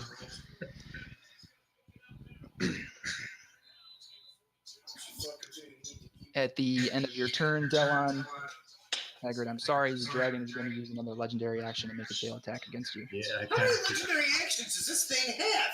It gets 3 per round, and Holy rounds are going faster and faster as everybody keeps dying. Hagrid, do you have anything good on you? Everything. Yeah, do you think we can get around a fucking dragon? I'm gonna lose a shit ton of really good stuff when I die. All right, Hagrid, that was a 29 to hit. You just missed. So that is 2 more failed death saves. It's one more than I needed. As Hagrid, as you lay there, Neronvain laughing, and as the hold person spell wore off of him, he started giggling to himself and laughing. He said, "Payback time!" And he started hitting you with his short sword, and it's really just apparently shit right now. But the dragon, noticing that even though you're down, he's still attacking him. The dragon swings down at you with its tail, and a large thud as it hits you and like crushes in your armor. And then a few more seconds go by, and again the tail comes back down, and you hear a. Doesn't it hit that other guy? You hear no, because the tail attack is targeted. Huh, it's a pretty big tail. the armor splits open, and you hear the sound like a watermelon being dropped. I As, probably didn't hear it, but Neronvain probably did. right, yeah. And unfortunately, that is the end of Hagrid. Hey, at least it's more climactic than getting blown into a puddle. Hey, wait a minute. I might have scotch tape. We can fix it. Well, I mean, Tony, you did take several hits before getting blown into the puddle. Hey, Dylan, does it sound like a watermelon being dropped from the roof of a building to you? It sounds like. Do we continue on? I mean, this dragon's been hurt pretty good. I mean, it sounds like the end of a David Letterman episode. So, who's left? Just you and me? For all I can assume. Wow. And not for much longer. Run, run, run! Fuck that. This guy took all my friends away. I'm fighting. You can make new friends. Run, run, run! The dragon recharges its breath weapon this time. Of course it does. As it flies over. I'm shooting at it under its belly in that patch where a scale is missing. With a black arrow. So, Delon, Lofka, Cassius, I need you guys to make Constitution saving throws.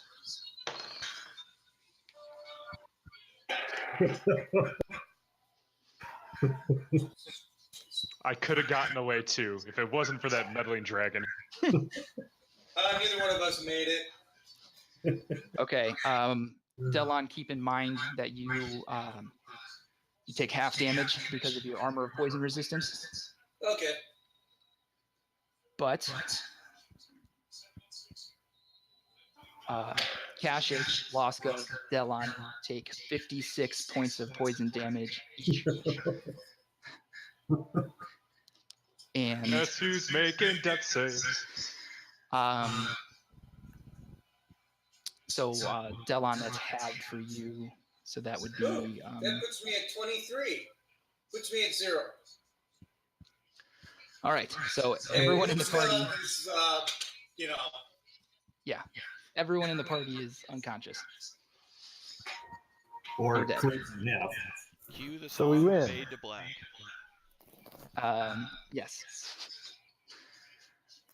So So are we all bags of chemicals or is there an afterlife?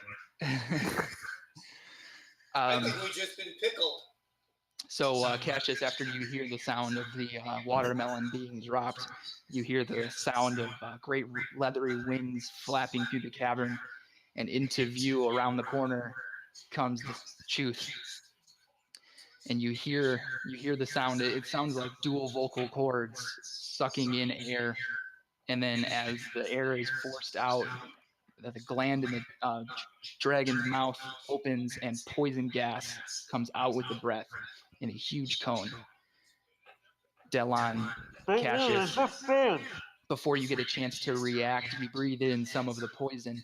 And though in the past you've been able to sort of fight off the effects within you of poison, this one grips you. You feel your limbs tense up, and you can almost feel the burning, searing poison as it goes through your veins and arteries and into your heart, which seizes up, and you die. Out of character, I have one thing to ask, and I just put it in the chat. So, that was our first TPK. Total party kill. Yes. Mm-hmm. Oh, don't worry, I had a sign. I thought it was just going to be me for this, but yeah. So, that being said, we're going to take a little break. I'm going to go to the bathroom. We're going to come back, and we're going to talk about and roll up new characters for this campaign. Okay. You're not my real mom. Wow. Ouch. I don't think I've ever been involved with everybody dead. Ah, there's my 17. Where was that when I needed it? Unfortunately, I think Geth being taken from us kind of opened our eyes to expect that could actually happen. And so Well, today we did. I've already come to terms. you cut out, so I've already come to terms. we were fighting overwhelming odds.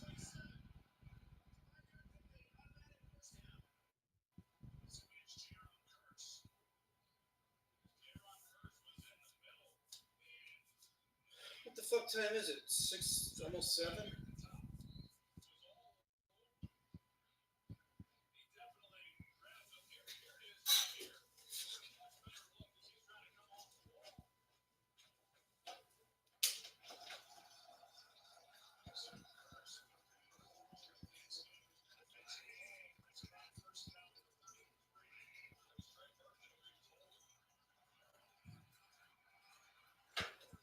Hey, Dan, are you still there? Yeah, we're on mute. That's all. Okay, so bounce this off Corey's head when he comes back. Let's not throw away these sheets yet, because if we get back here, all our treasure from our guys will still be there for our new guys. I can almost guarantee we will not be coming back here.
All right, so as we drop new characters, anybody have classes that they already had in mind?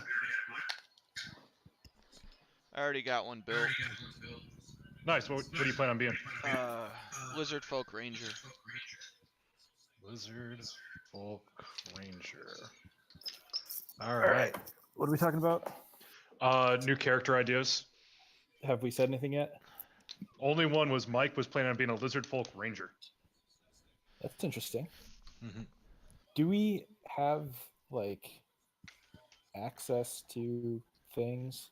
You should have Yeah, access so if you make your to- character on D&D Beyond, you will have access to all of the books that Mike has, which is basically all of them.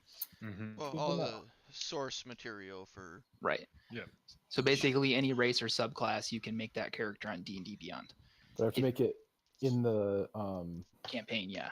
campaign. Okay. Well, you can port them in, right? Yeah. You can No, always... because if you make it outside the campaign, you won't have access. Yeah.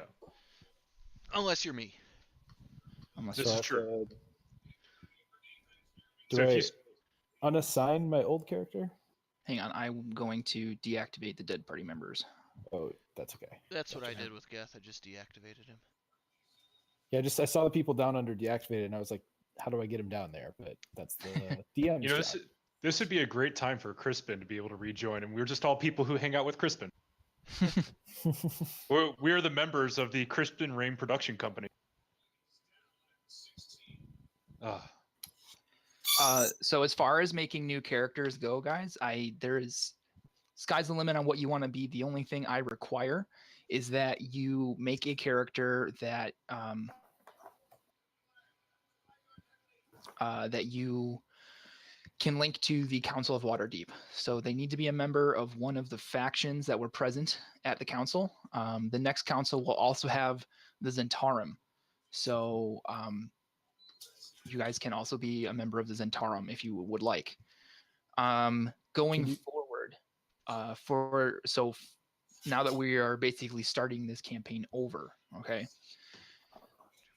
From level 1. From level 1, yes. So, well, not from level 1, no. You guys will be level 12 heroes, okay? Because I don't want you to fall behind the campaign. Okay. There we go. I just enabled content sharing on your campaign, so it should be good. I already had it. Not for me. So Oh. it was just sharing your content, so I just enabled my content sharing for the campaign as well.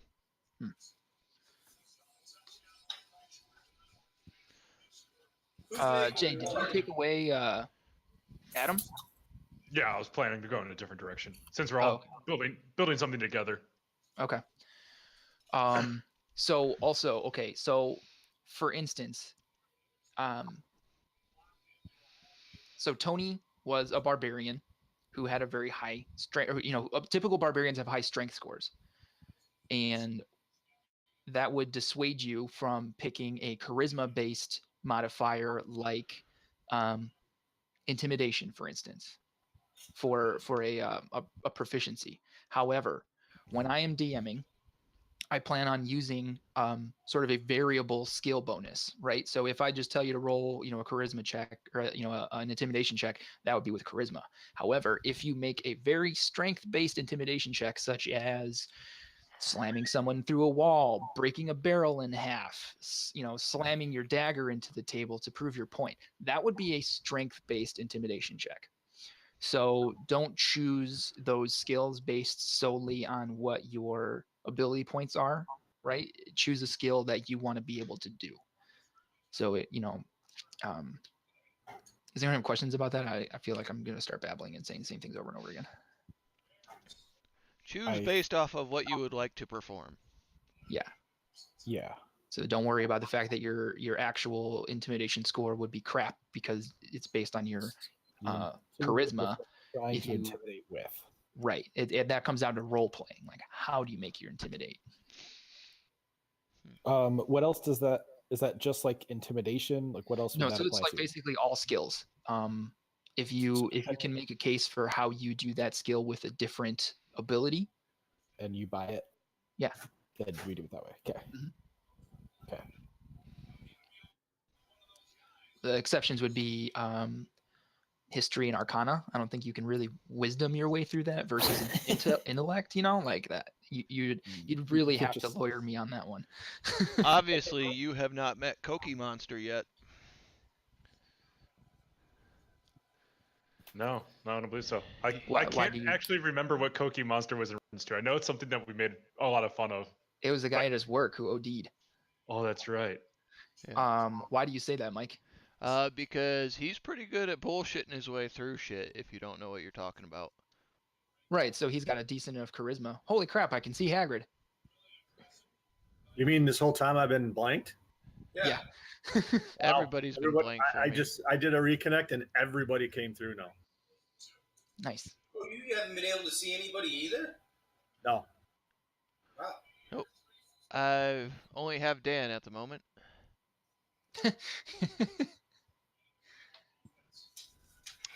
All right, so I'll tell you right now, my character's name is going to be Carlton Lassiter.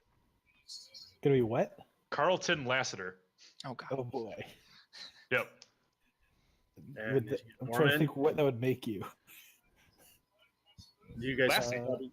Well, Sean would know who Carlton. No, I know that. I'm trying to think like what kind of character is Lassie.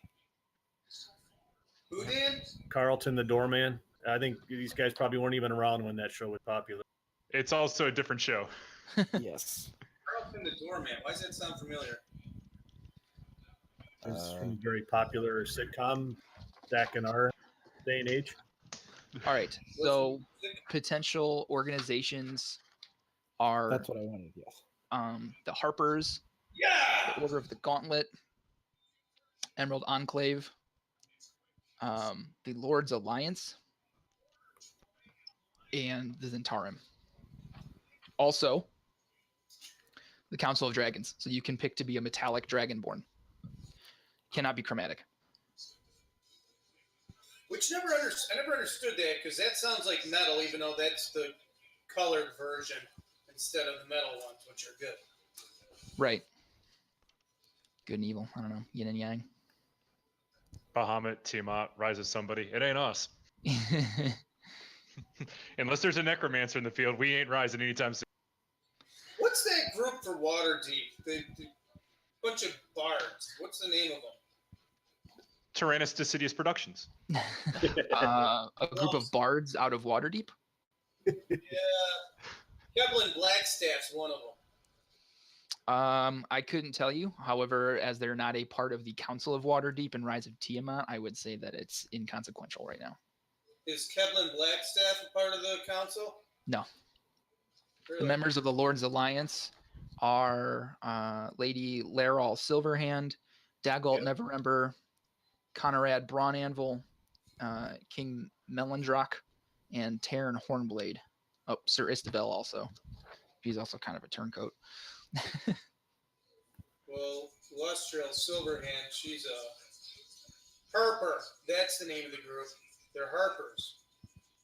Yeah, Corey said that. Yeah, the Harpers, Order of the Gauntlet, Emerald Enclave, Lord's Alliance, and Zentarim. Well, I'm not going to be the Zentarim because they're not nice folk. They're just mercenaries, you know. I mean, they are a independent security contractor. You guys are encroaching on what I changed for the prime timeline. Yeah, we've dealt with some Zents before, haven't we? We I are would be Zents. part of the Harpers.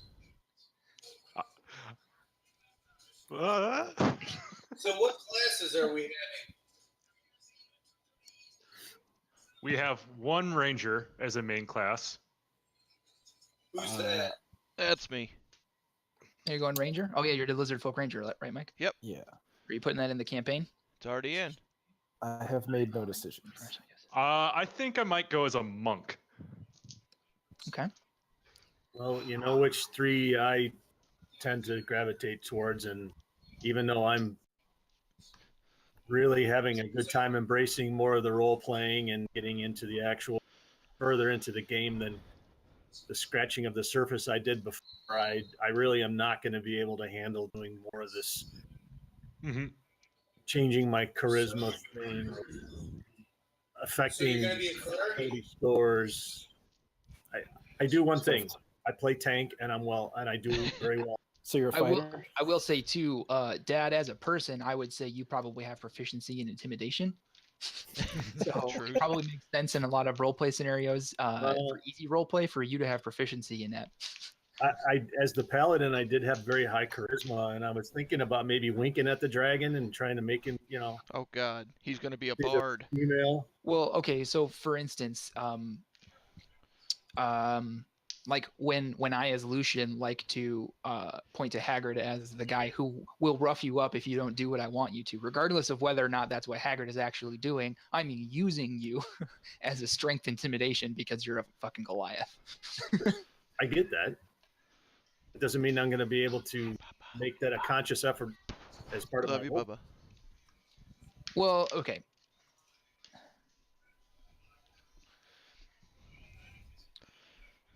We will have to talk much further about this, apparently. Sure.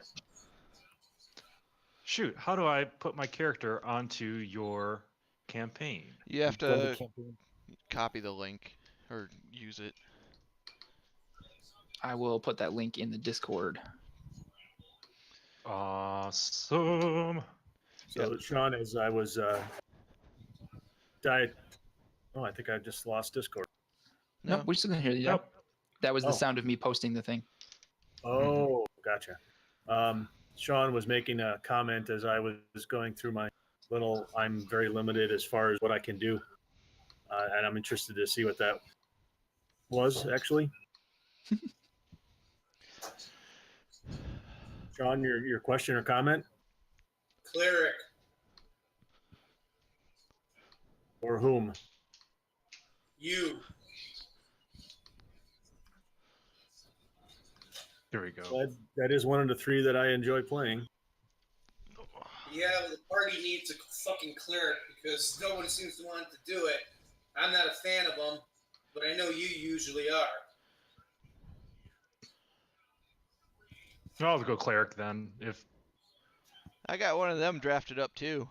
yeah. What is he? But he's Death Domain. Carlton Lassiter. You're really going with Carlton Lassiter.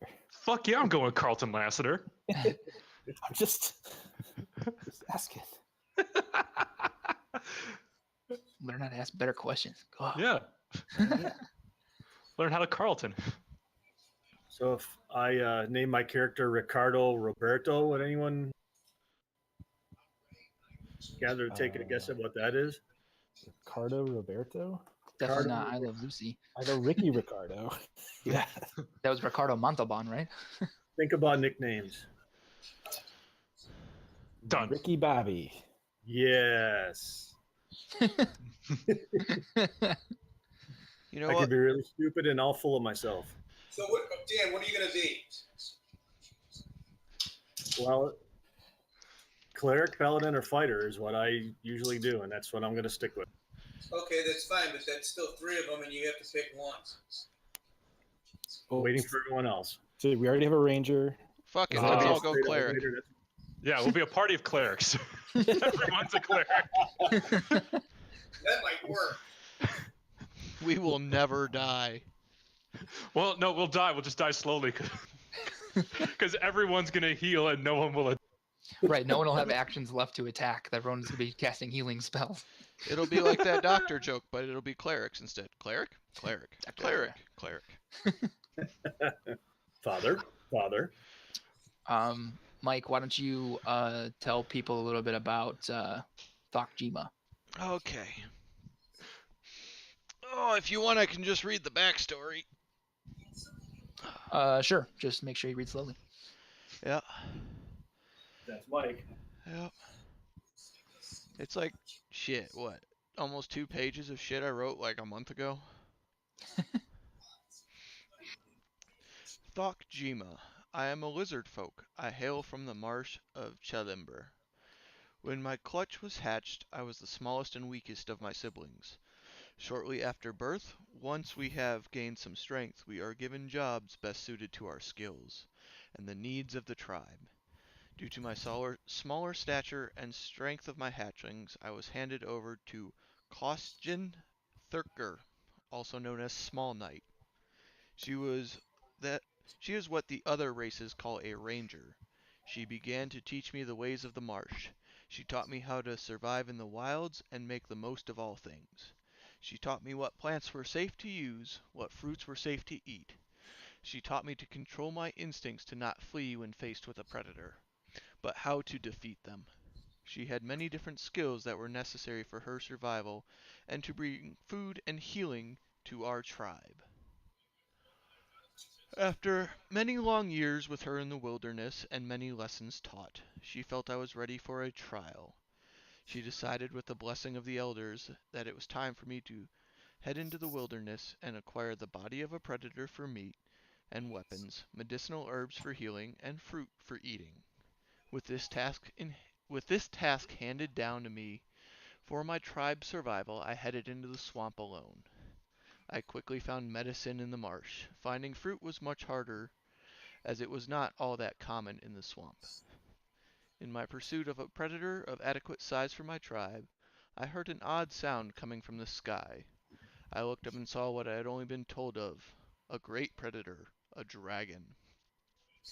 My eyes followed it, and after a moment I knew where it was. It was over my tribe. Suddenly, a massive fire erupted from its mouth. My instincts told me to flee, but what Koster Turker had taught me told me to face the predator. My body began to move before I could tell it to. I was running towards my tribe and the dragon. As night fell, I had about reached my tribe. The sky had not darkened like I was used to. On the air I could smell cooked meats and burning wood. I entered the clearing and saw nothing but fire and dead and cooked lizard folk. My tribe had been destroyed by the dragon, there was nothing left. I collected what I could from the remains and made my way back into the swamp. I went to finish the task for my tribe. I would bring a predator back for them. I will bring them dragons. I began my trek into the swamp with no discernible direction. I heard an unfamiliar noise to me, and it turned out it was humans. I was about to depart from the humans when I was suddenly attacked and knocked unconscious. When I awoke, I was bound and my items taken from me. This was peculiar behavior to me. The humans all wore green and had items that reminded me of what my teacher had carried on herself. One of them spoke to me in my people's tongue, odd. They explained that they were what is called an emerald enclave. They are a mix of peoples of different skills, but they used a word I knew, ranger. They told me they were here in pursuit of a dragon. I told them of my tribe and what had happened. They gave me what they call condolences, another confusing behavior to me. They asked if I could take them to my tribe, and I agreed to do as they asked. They had untied me and returned my items to me. We left for my tribe the next morning. When we arrived at my tribe, some of the Emerald Enclave became sick. Apparently death and cooking of meats is unfamiliar to these people. With seeing my tribe, the one who spoke to me the night prior asked me what my plan was. I did not know what he meant by it, but I told him of the task my tribe had laid out for me. I told him I was to hunt dragons and return them to my tribe. At this statement, a smile shone on his face. When he asked me if I would like to return to the Emerald Enclave with him, I asked why would I do such a thing?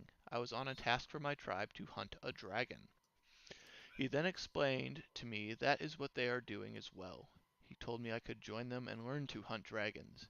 He said I could learn to survive in the terrain outside of the swamps and hunt all types of dragons. I agreed, and these people brought me to the Emerald Enclave. On the way to what they call a city, they began teaching me about how to survive in different terrains as we passed them. I learned of forests, mountains, plains, and rivers. They were surprised at how fast I was able to learn what they were teaching me. They took me into what they call a guild. They explained what had happened and that I was offered a place here. They also explained that I was wanting to hunt dragons. I was quickly brought into the group due to my ability to survive on the land. I began to learn about dragons and how to kill all sorts of them. I was soon being called a ranger and advancing in this so-called guild.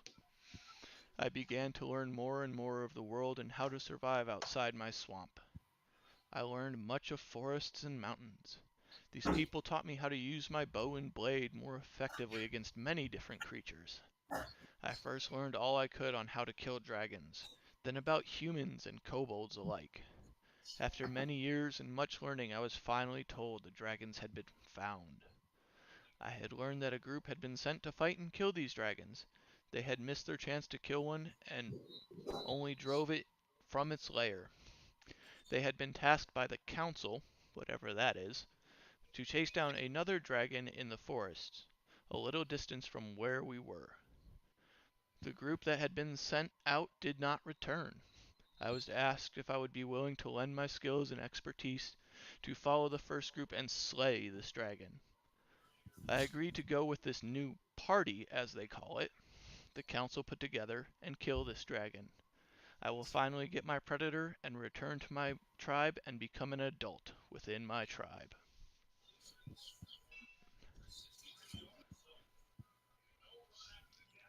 Oh, fuck. All right. Ugh. Forgot how long that story is. Yep. It's good filler.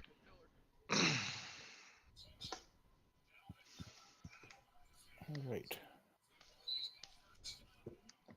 I put into the Discord, I put a link to a Google Doc that I have made that it's just a compilation of rollable tables for magic items, but I know not everyone has a DM's guide or access to it. So on the table is a list of all of the items available in the DM's guide.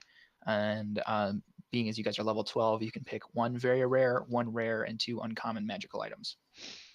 Cool. Level Hold on a 12. second. That means I got to level up. Say that again. 1 very rare. Yeah, 1 very rare, 1 rare, 2 uncommon.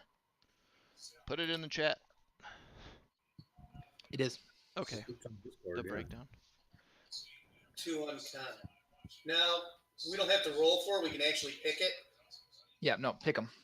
No. I rolled last time. That's why I got some gay stuff. We wouldn't be level 11 still, Corey. You're going to have us be 12. Yeah, because we're not going back to the same chapter. Okie dokie. So I need you guys to. Does anyone object to me being a wizard? Not at all. You're a wizard, Harry. That's fun. Okay. You're a wizard, Harry. All right. I don't believe anyone should have any objection to anything Just pick. Unless somebody else wants to be a lizard folk ranger. Yeah, go for it. Then it will have an interesting interaction. Do I want ability scores or feats? Ooh. So I didn't realize that I needed to specify this, but Jay brought it up. We are rolling for ability scores, not taking the standard array. That's what I did. Haha. Can you remind me how to do that? Because I can do So that I while I'm can't trying to just think. take all 18s? So you roll 4 Like d6s. sixes. You roll 4 d6s and you drop the lowest one, and you'll do that 6 times. You can roll 2 different sets and choose one set over the other, but you can't pick and choose between the 12. So I need to roll a d10.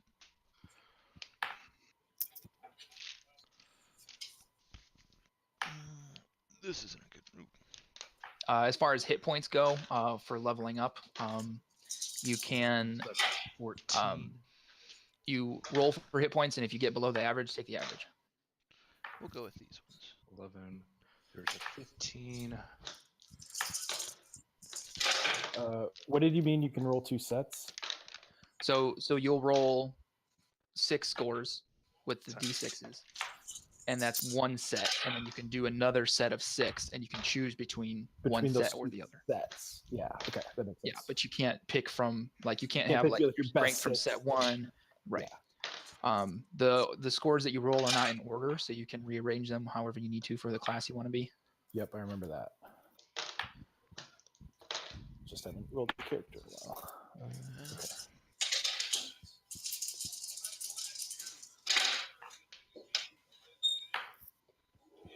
There's my 10.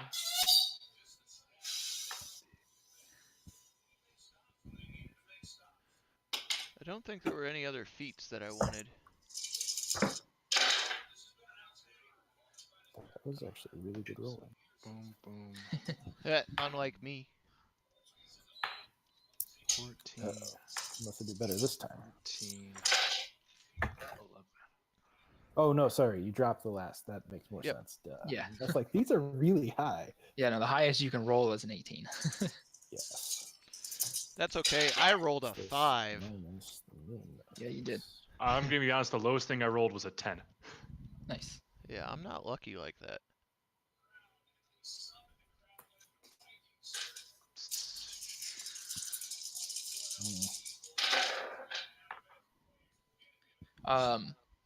Uncle Sean, if you want to, I put in the Discord chat a link to the D&D Beyond campaign. D&D Beyond is an online Dungeons and Dragons resource.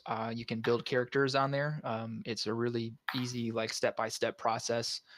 And you'll also have access to classes and races that you don't have access to, because we have access to Xanathar's Guide to Everything, Volo's Guide to Monsters, Guildmaster's Guide to Ravnica, Wayfarer's Guide to Eberron, all of the source books, basically. How are we doing HP on this? Is it fixed or roll? Like I said, so for hit points, you roll for every level, but if you roll under the average, take the average. Cool. So it's like fixed, but with a chance for bonus. Yep. Sweet deal. So now comes the time for that. Is I start off with a D8 This guy's good. plus 2, so that's 10 for the first level, second, third, fourth, fifth, sixth, 7, 8, 9, 10, 11, and finally 12. So D8 plus 2 for levels 2 and 3. So 7 plus 2, so that's 9. That's 19. That's 3, so that gets bumped up to 5. So that's plus 7. 6. 5 plus 2 plus 7 plus 7.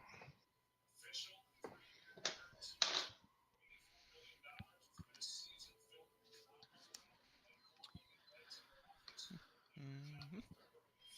46.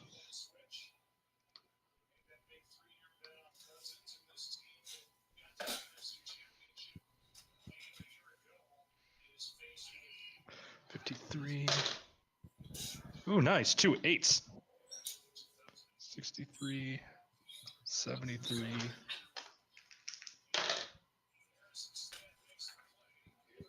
3, 5 plus 2. 90. Oh, shoot. That's supposed to be 1 dice, not 2. What'd I get? 97 hit points.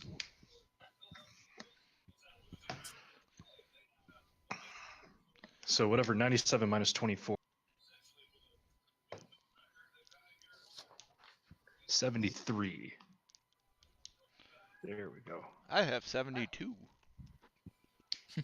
Congrats. Mhm. I am not a very charismatic lizard folk at all. Most aren't. It could be worse. You could be a Khajiit, because Khajiit has wares if you have. My charisma is a -3.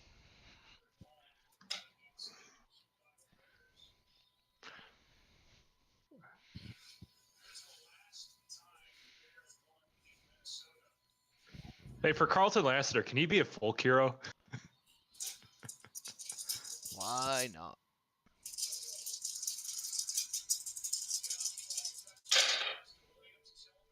Did you decide what class you are? Me? Yes. I am a cleric. So we have a cleric, a ranger. Anybody else decide? Wizard. Wizard.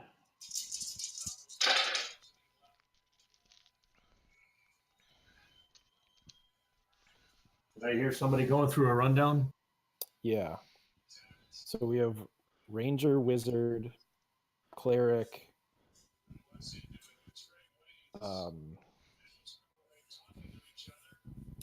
Did somebody else say something? No. Okay, ranger, wizard, cleric. 1 very rare, 1 rare, 2 uncommon. All right. So I'll go fighter then. Okay.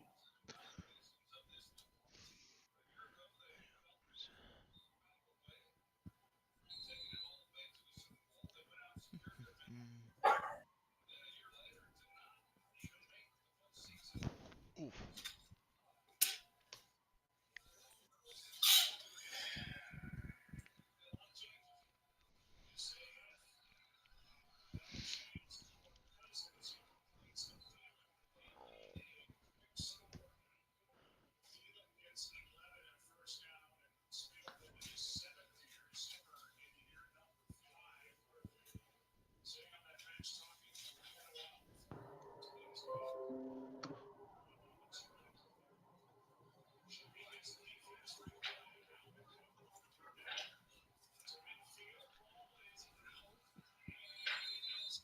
Did you guys pick factions too? I'm Emerald Enclave. I heard that. Mhm. I have not, Scott. So if you want to pick, I'll just join whichever one you pick. I'm just trying to figure out what makes sense. I think I'm a little bit. Where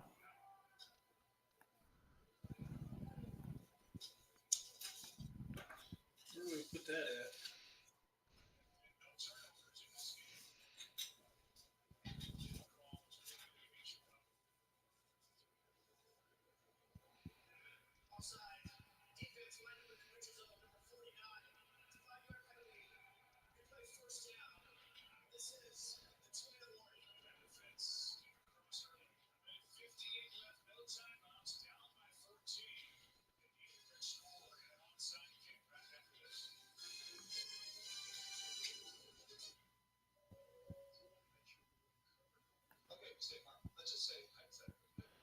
Oh no.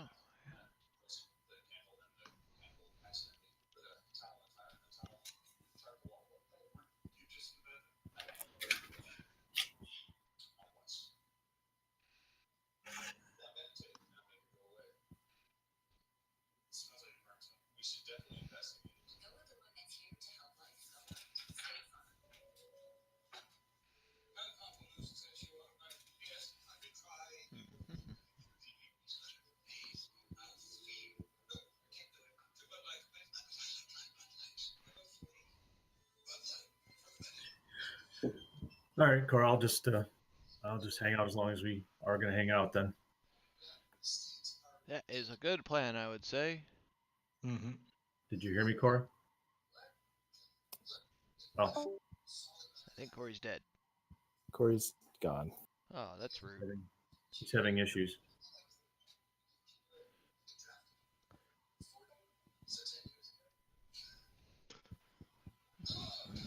All right, now for the equip monk. So I do have my character ready to go.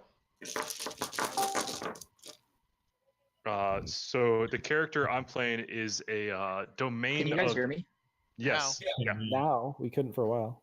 Yeah, I didn't realize that. Jay, I'm willing to work on you with homebrewing a background. If you really want to homebrew a background for 3 chapters of play, That's fine.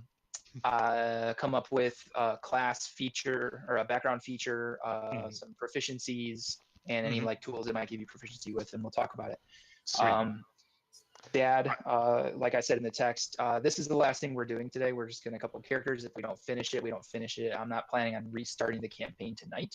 I am planning on writing a bit of a sort of intro into the campaign. It's not going to be like you guys are picking up from the day after the party dies. Obviously, in order for you guys to be summoned to the council has to have learned of the party's fate somehow. So that may take time. Sure. So I want to come up with sort of a some prose based on what does the world of the Sword Coast look like now that the initial party, who all of the council's hopes were in, has failed. A little chart is my first guess. Yeah, but yeah, I've got my character ready in the broad strokes. Just got to pin down the details. Yeah, I'm no longer playing Carlton Lassiter. Oh, come on. I have changed to a Death Domain cleric who's named Percival Ulysses Cox. Dr. Cox. Yes, I am Dr. Cox. I got that one. Yeah. I'm actually proud of himself. Yeah, Dan sits there. It's like, I like being a tank, and my character says I like. You like what? Yeah. So my character is Percival Ulysses. He is the chief of medicine at of course he is. Yeah, at Sacred Waterdeep. Sacred. And let me tell you what, he's a little burnt out by the job. He's not he misses the days where he could actually, do medicine instead of adjust budgets. And yeah, it got him a really nice horse, but it's still just like he can't use it at all because he's always at Sacred Waterdeep. Sacred Waterdeep. Yeah.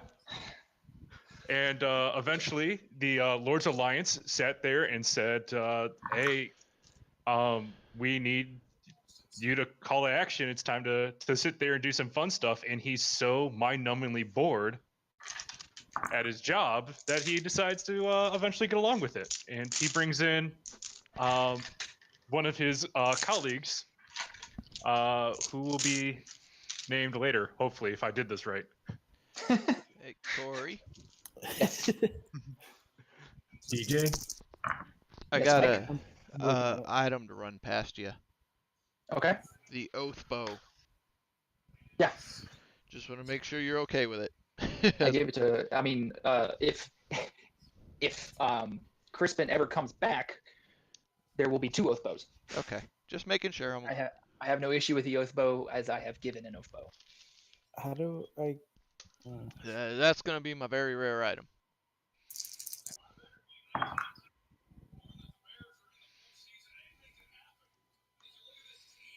All right. How now do it's you time. get to chats with individual people? Right click on their name. Okay. Yeah, the question I asked before it was simply because I didn't want to be the kickstand holding the bike from going. Right. Yeah. No, I got you. I understand. Because I didn't know that. I mean, I just saw that they're coming in tonight this morning, so I'm anticipating a 2 o'clock, maybe even a 1 call to go in. Oh, okay. So a later thing.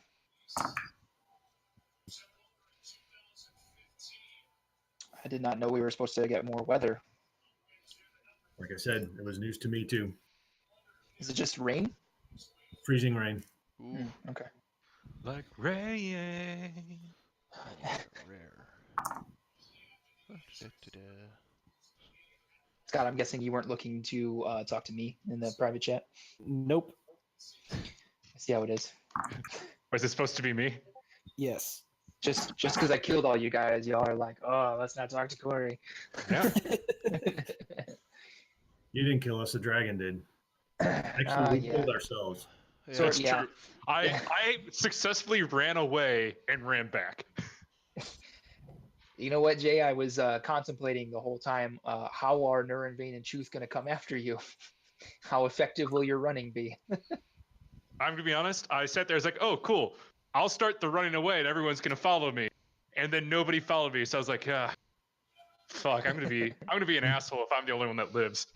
Yeah. If I didn't do it on my first turn being on the other side of that hedge, Yeah. I would have expected everyone else to be shamed into not doing it. Of course, Here's the thing. not Here's the everyone thing else about is a shame. paladin, so I Yeah. had to. I could not Yeah. run.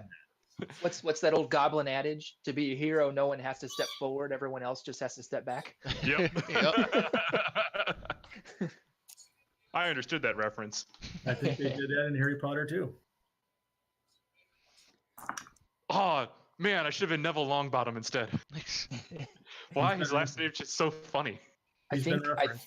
I think that the Raging Goblin flavor text from that particular edition of Magic: The Gathering is the only flavor text that I remember because I think of it all the time because it's hilarious. What am I wearing for armor? So, Mike, what have you chosen for your magical items other than the oath bow? Still perusing. Hmm. I've got Alright. 9 pages of rare. Let me ask you this. Yeah. So I have at 12 level 3 ability score improvements, right? Yes. So do I exchange? Is there a feat that I would want to have in place of one of those ability score things? Like I don't know. What are you? A wizard. Warcaster is a good one. Warcaster allows you to make single target spell attacks as attack of opportunity. That way, if something does happen to run past you, you can shoot it with a firebolt or something like that. It also gives you advantage on concentration checks. Where do I find that stuff? That is in the feats section of the player's handbook. As far as the page number for that goes, I couldn't tell you because I don't have the book.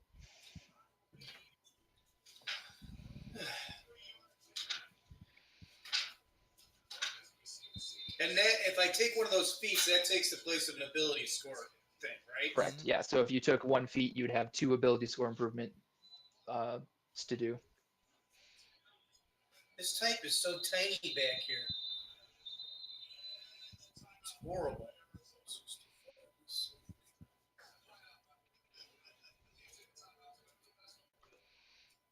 Scott, how you doing, man? I'm getting there. What do you got so far? So far, I have Mark of Healing Halfling. Okay. What class is that? That's what I'm working on. What's Mark of Healing? Is that a halfling thing? It was one of the halfling sub races. Interesting. Okay, From I'm gonna take a look at that. Wayfarer's Guide. That sounds like Oh, it's okay. exactly what I'm going for.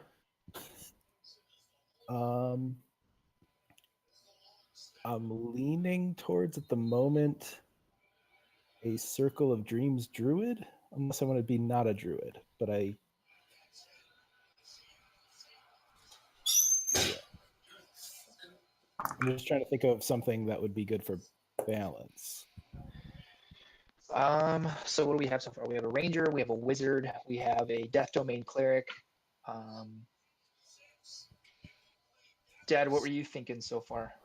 He's a fighter, right? Mhm. Straight up fighter. Fighter, okay.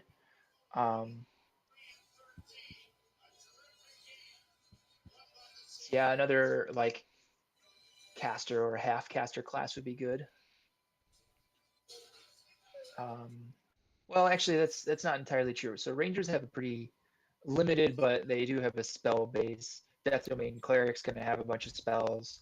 Dad, are you going Eldritch Knight again? Yes, I am. So that's going to put him at a half/quarter caster. We've got a full caster in the wizard. Really, Scott, I think you can pick anything you want, man. What was that thing you took? Warcaster. Yeah.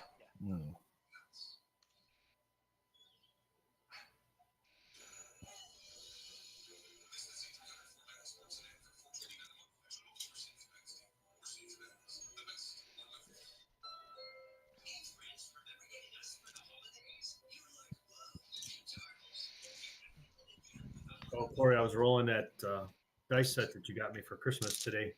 Yeah. It rolled really well. Well, it's because they're sober.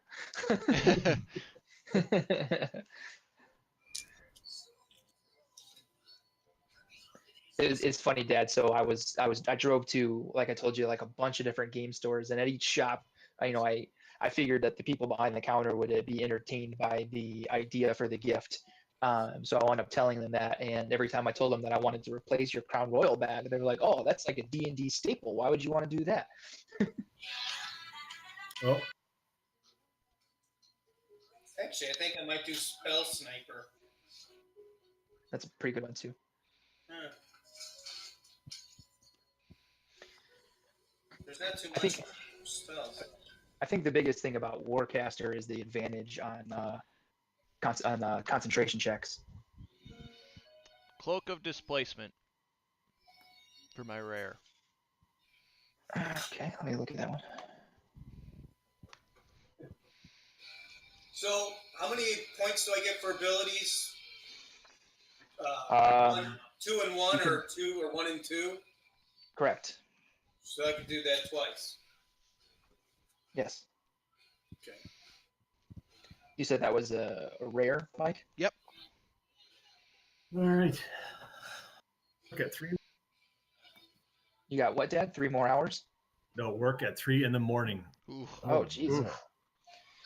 No, actually, it's they started doing something pretty nice where they've actually been planning when they have a decent forecast availability. Okay. And so, like now at 6:30, I know that I need to get to bed at a certain time if I want a certain amount of hours. Before it was all just random. Nobody knew. You just went to bed if you could, and they called when they did. So now they're trying to actually get people ready and rested.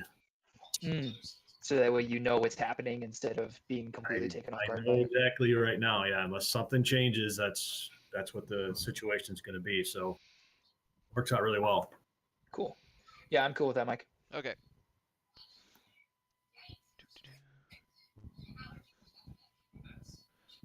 I figured it would be good for a ranger. Yeah, it'll be nice because the attacks that wind up being targeted at you as a ranged character, you're gonna have the first one's gonna have disadvantage against you unless it hits. Unless it misses, then the next one will too. Yep. All right, Corey, I got my 4 rare items just popped up. Or Your 4 uncommon. magical items, you mean? Yeah. Okay. Did you put them on your character? Yes, equipped and attuned. All right, take a look.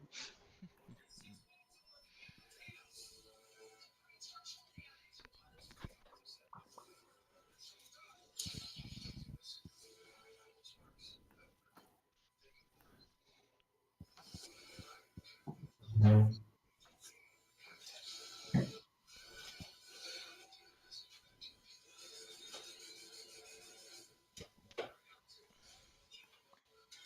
wow. I like your shield. Yep.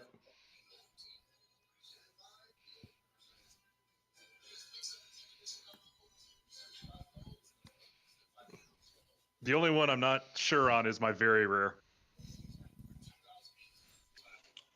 I mean, I just don't know what else to do with it. oh, okay, I got you. You talking about the longsword right now? Yeah. Yeah.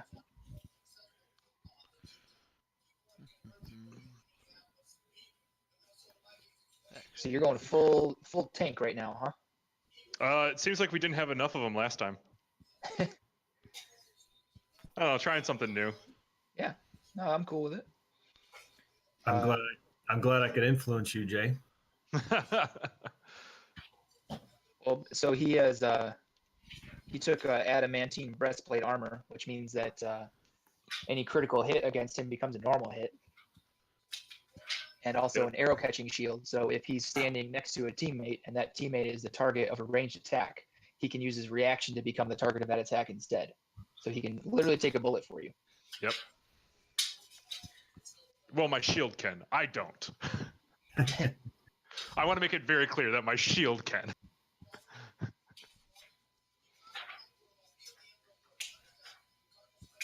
So can I go back to the last bit of all of our lives and say how disappointed and stoked I am at the same time for being able to get 112 points damage in one round and still not kill some fucker.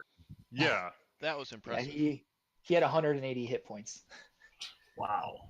So you really wounded him. And had you been able to do that another round, you probably would have felled him. It's a shame that it wound up going down the way it did, because had people been in a position to actually stand up to and fight the dragon, you guys probably would have won. But the amount of damage and hits that you guys took from the Ettins and the cultists it really softened you guys up. So that we walked in there given some fake names, we would have been able to figure out who to target first as an effective strike team, and we of course gave up that option. Mm-hmm. Surprisingly, I am still to this day shocked that Jay didn't go down his cup of tea, his forte. I mean, first off, I did sit there and lie about my name. I just didn't do it in a way that actually. As far as they know, they killed somebody else who was also named Neronvain. And I was trying to play a more subdued character that wasn't as zany as what I usually play, and it killed us. It killed us. You hear that? Zany. I don't know what happens if I remove a player from my campaign. I guess I don't have to. I'll keep a roster of all the players I've killed. That's what I'm doing. Mm-hmm. Yeah, don't worry about that, dickheads. Hey, remember when I was DM and nobody ever died? Okay, so I do have another idea, right? So obviously we are several months past the point where Jay can DM again. And we've got this whole like dual campaign thing going on. Do you guys want to shelf this until next fall? Actually, Corey, this is right about when my schedule gets super busy because I'll have tennis that takes away my weekends as well. So we missed the opportunity to, between busy sessions for you.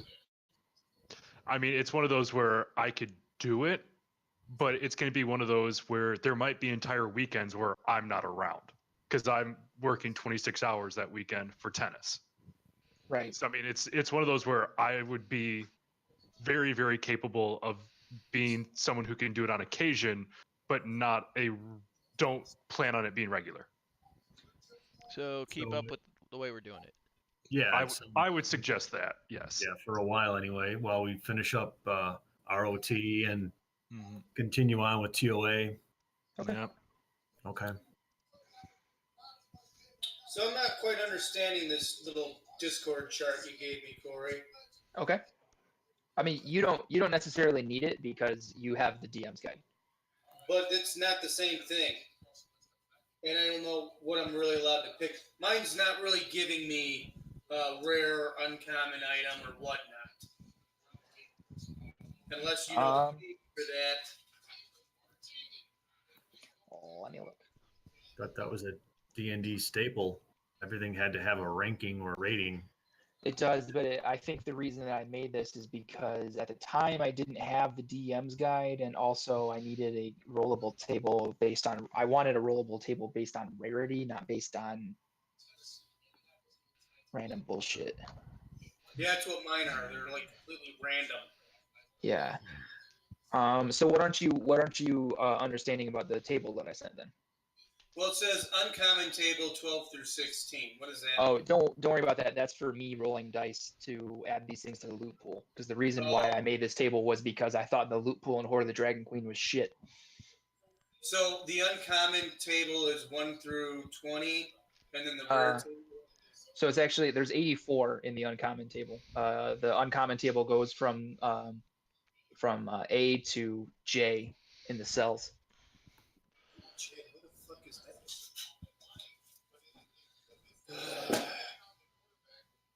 Are you looking at it on your phone? Yeah. Oh, okay. So the uncommon chart goes from, let's just say, item 21 at the bottom, robe of useful items, and I'm going to the right now. Yeah. All the way to Cloak of the Manta Ray. There's one more row past that on the right. Oh.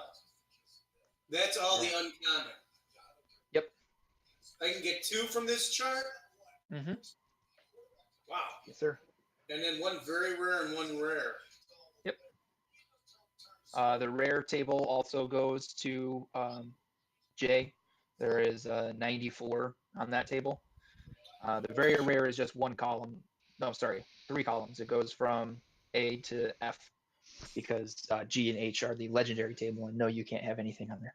How do you know I can't? Because I told you. Oh. Wow.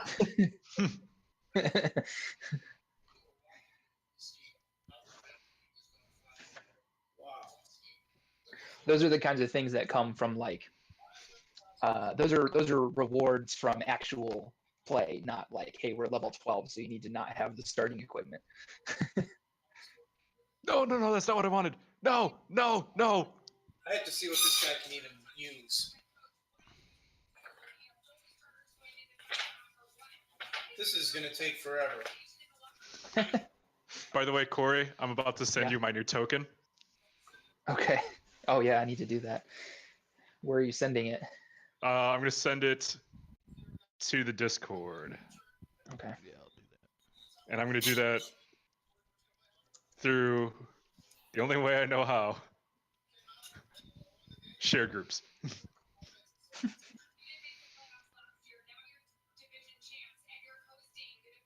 All right, I added my other 2 items, Corey. All right. Bracers of archery and goggles of night. Did you not have night vision or dark No. vision as a lizard folk? No, it doesn't seem like I do.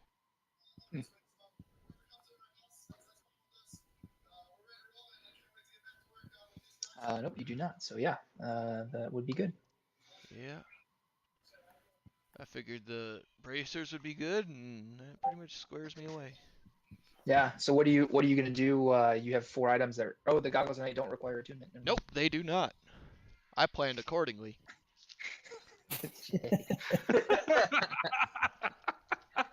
Oh my god. It was only a matter of time. By the way, my character is named John Dorian. I can see that. Yeah. So Perry and JD are gonna have some adventures out here. Yep. There you go. I'm gonna be honest. That was I talked to Scott. And I was like, yeah, if I'm gonna be Carlton, what if I do something? Like just told Scott, like, Sean Spencer, yeah, Burton Guster. yep. I mean, the first name, the first name that I thought of was Berton Gaster, and I was like, you know what? Why stop there?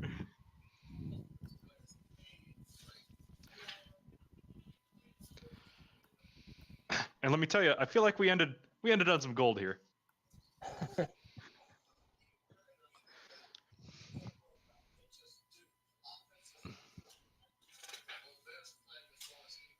Damn.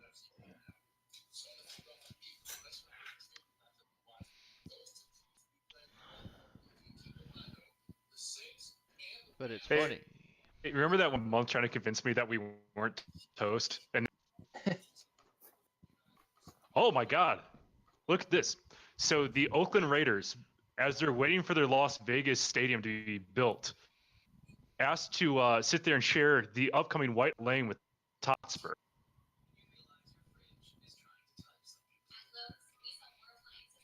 So, do we want me to end the stream then? Yeah, I suppose we can probably do that. Okay, stooping.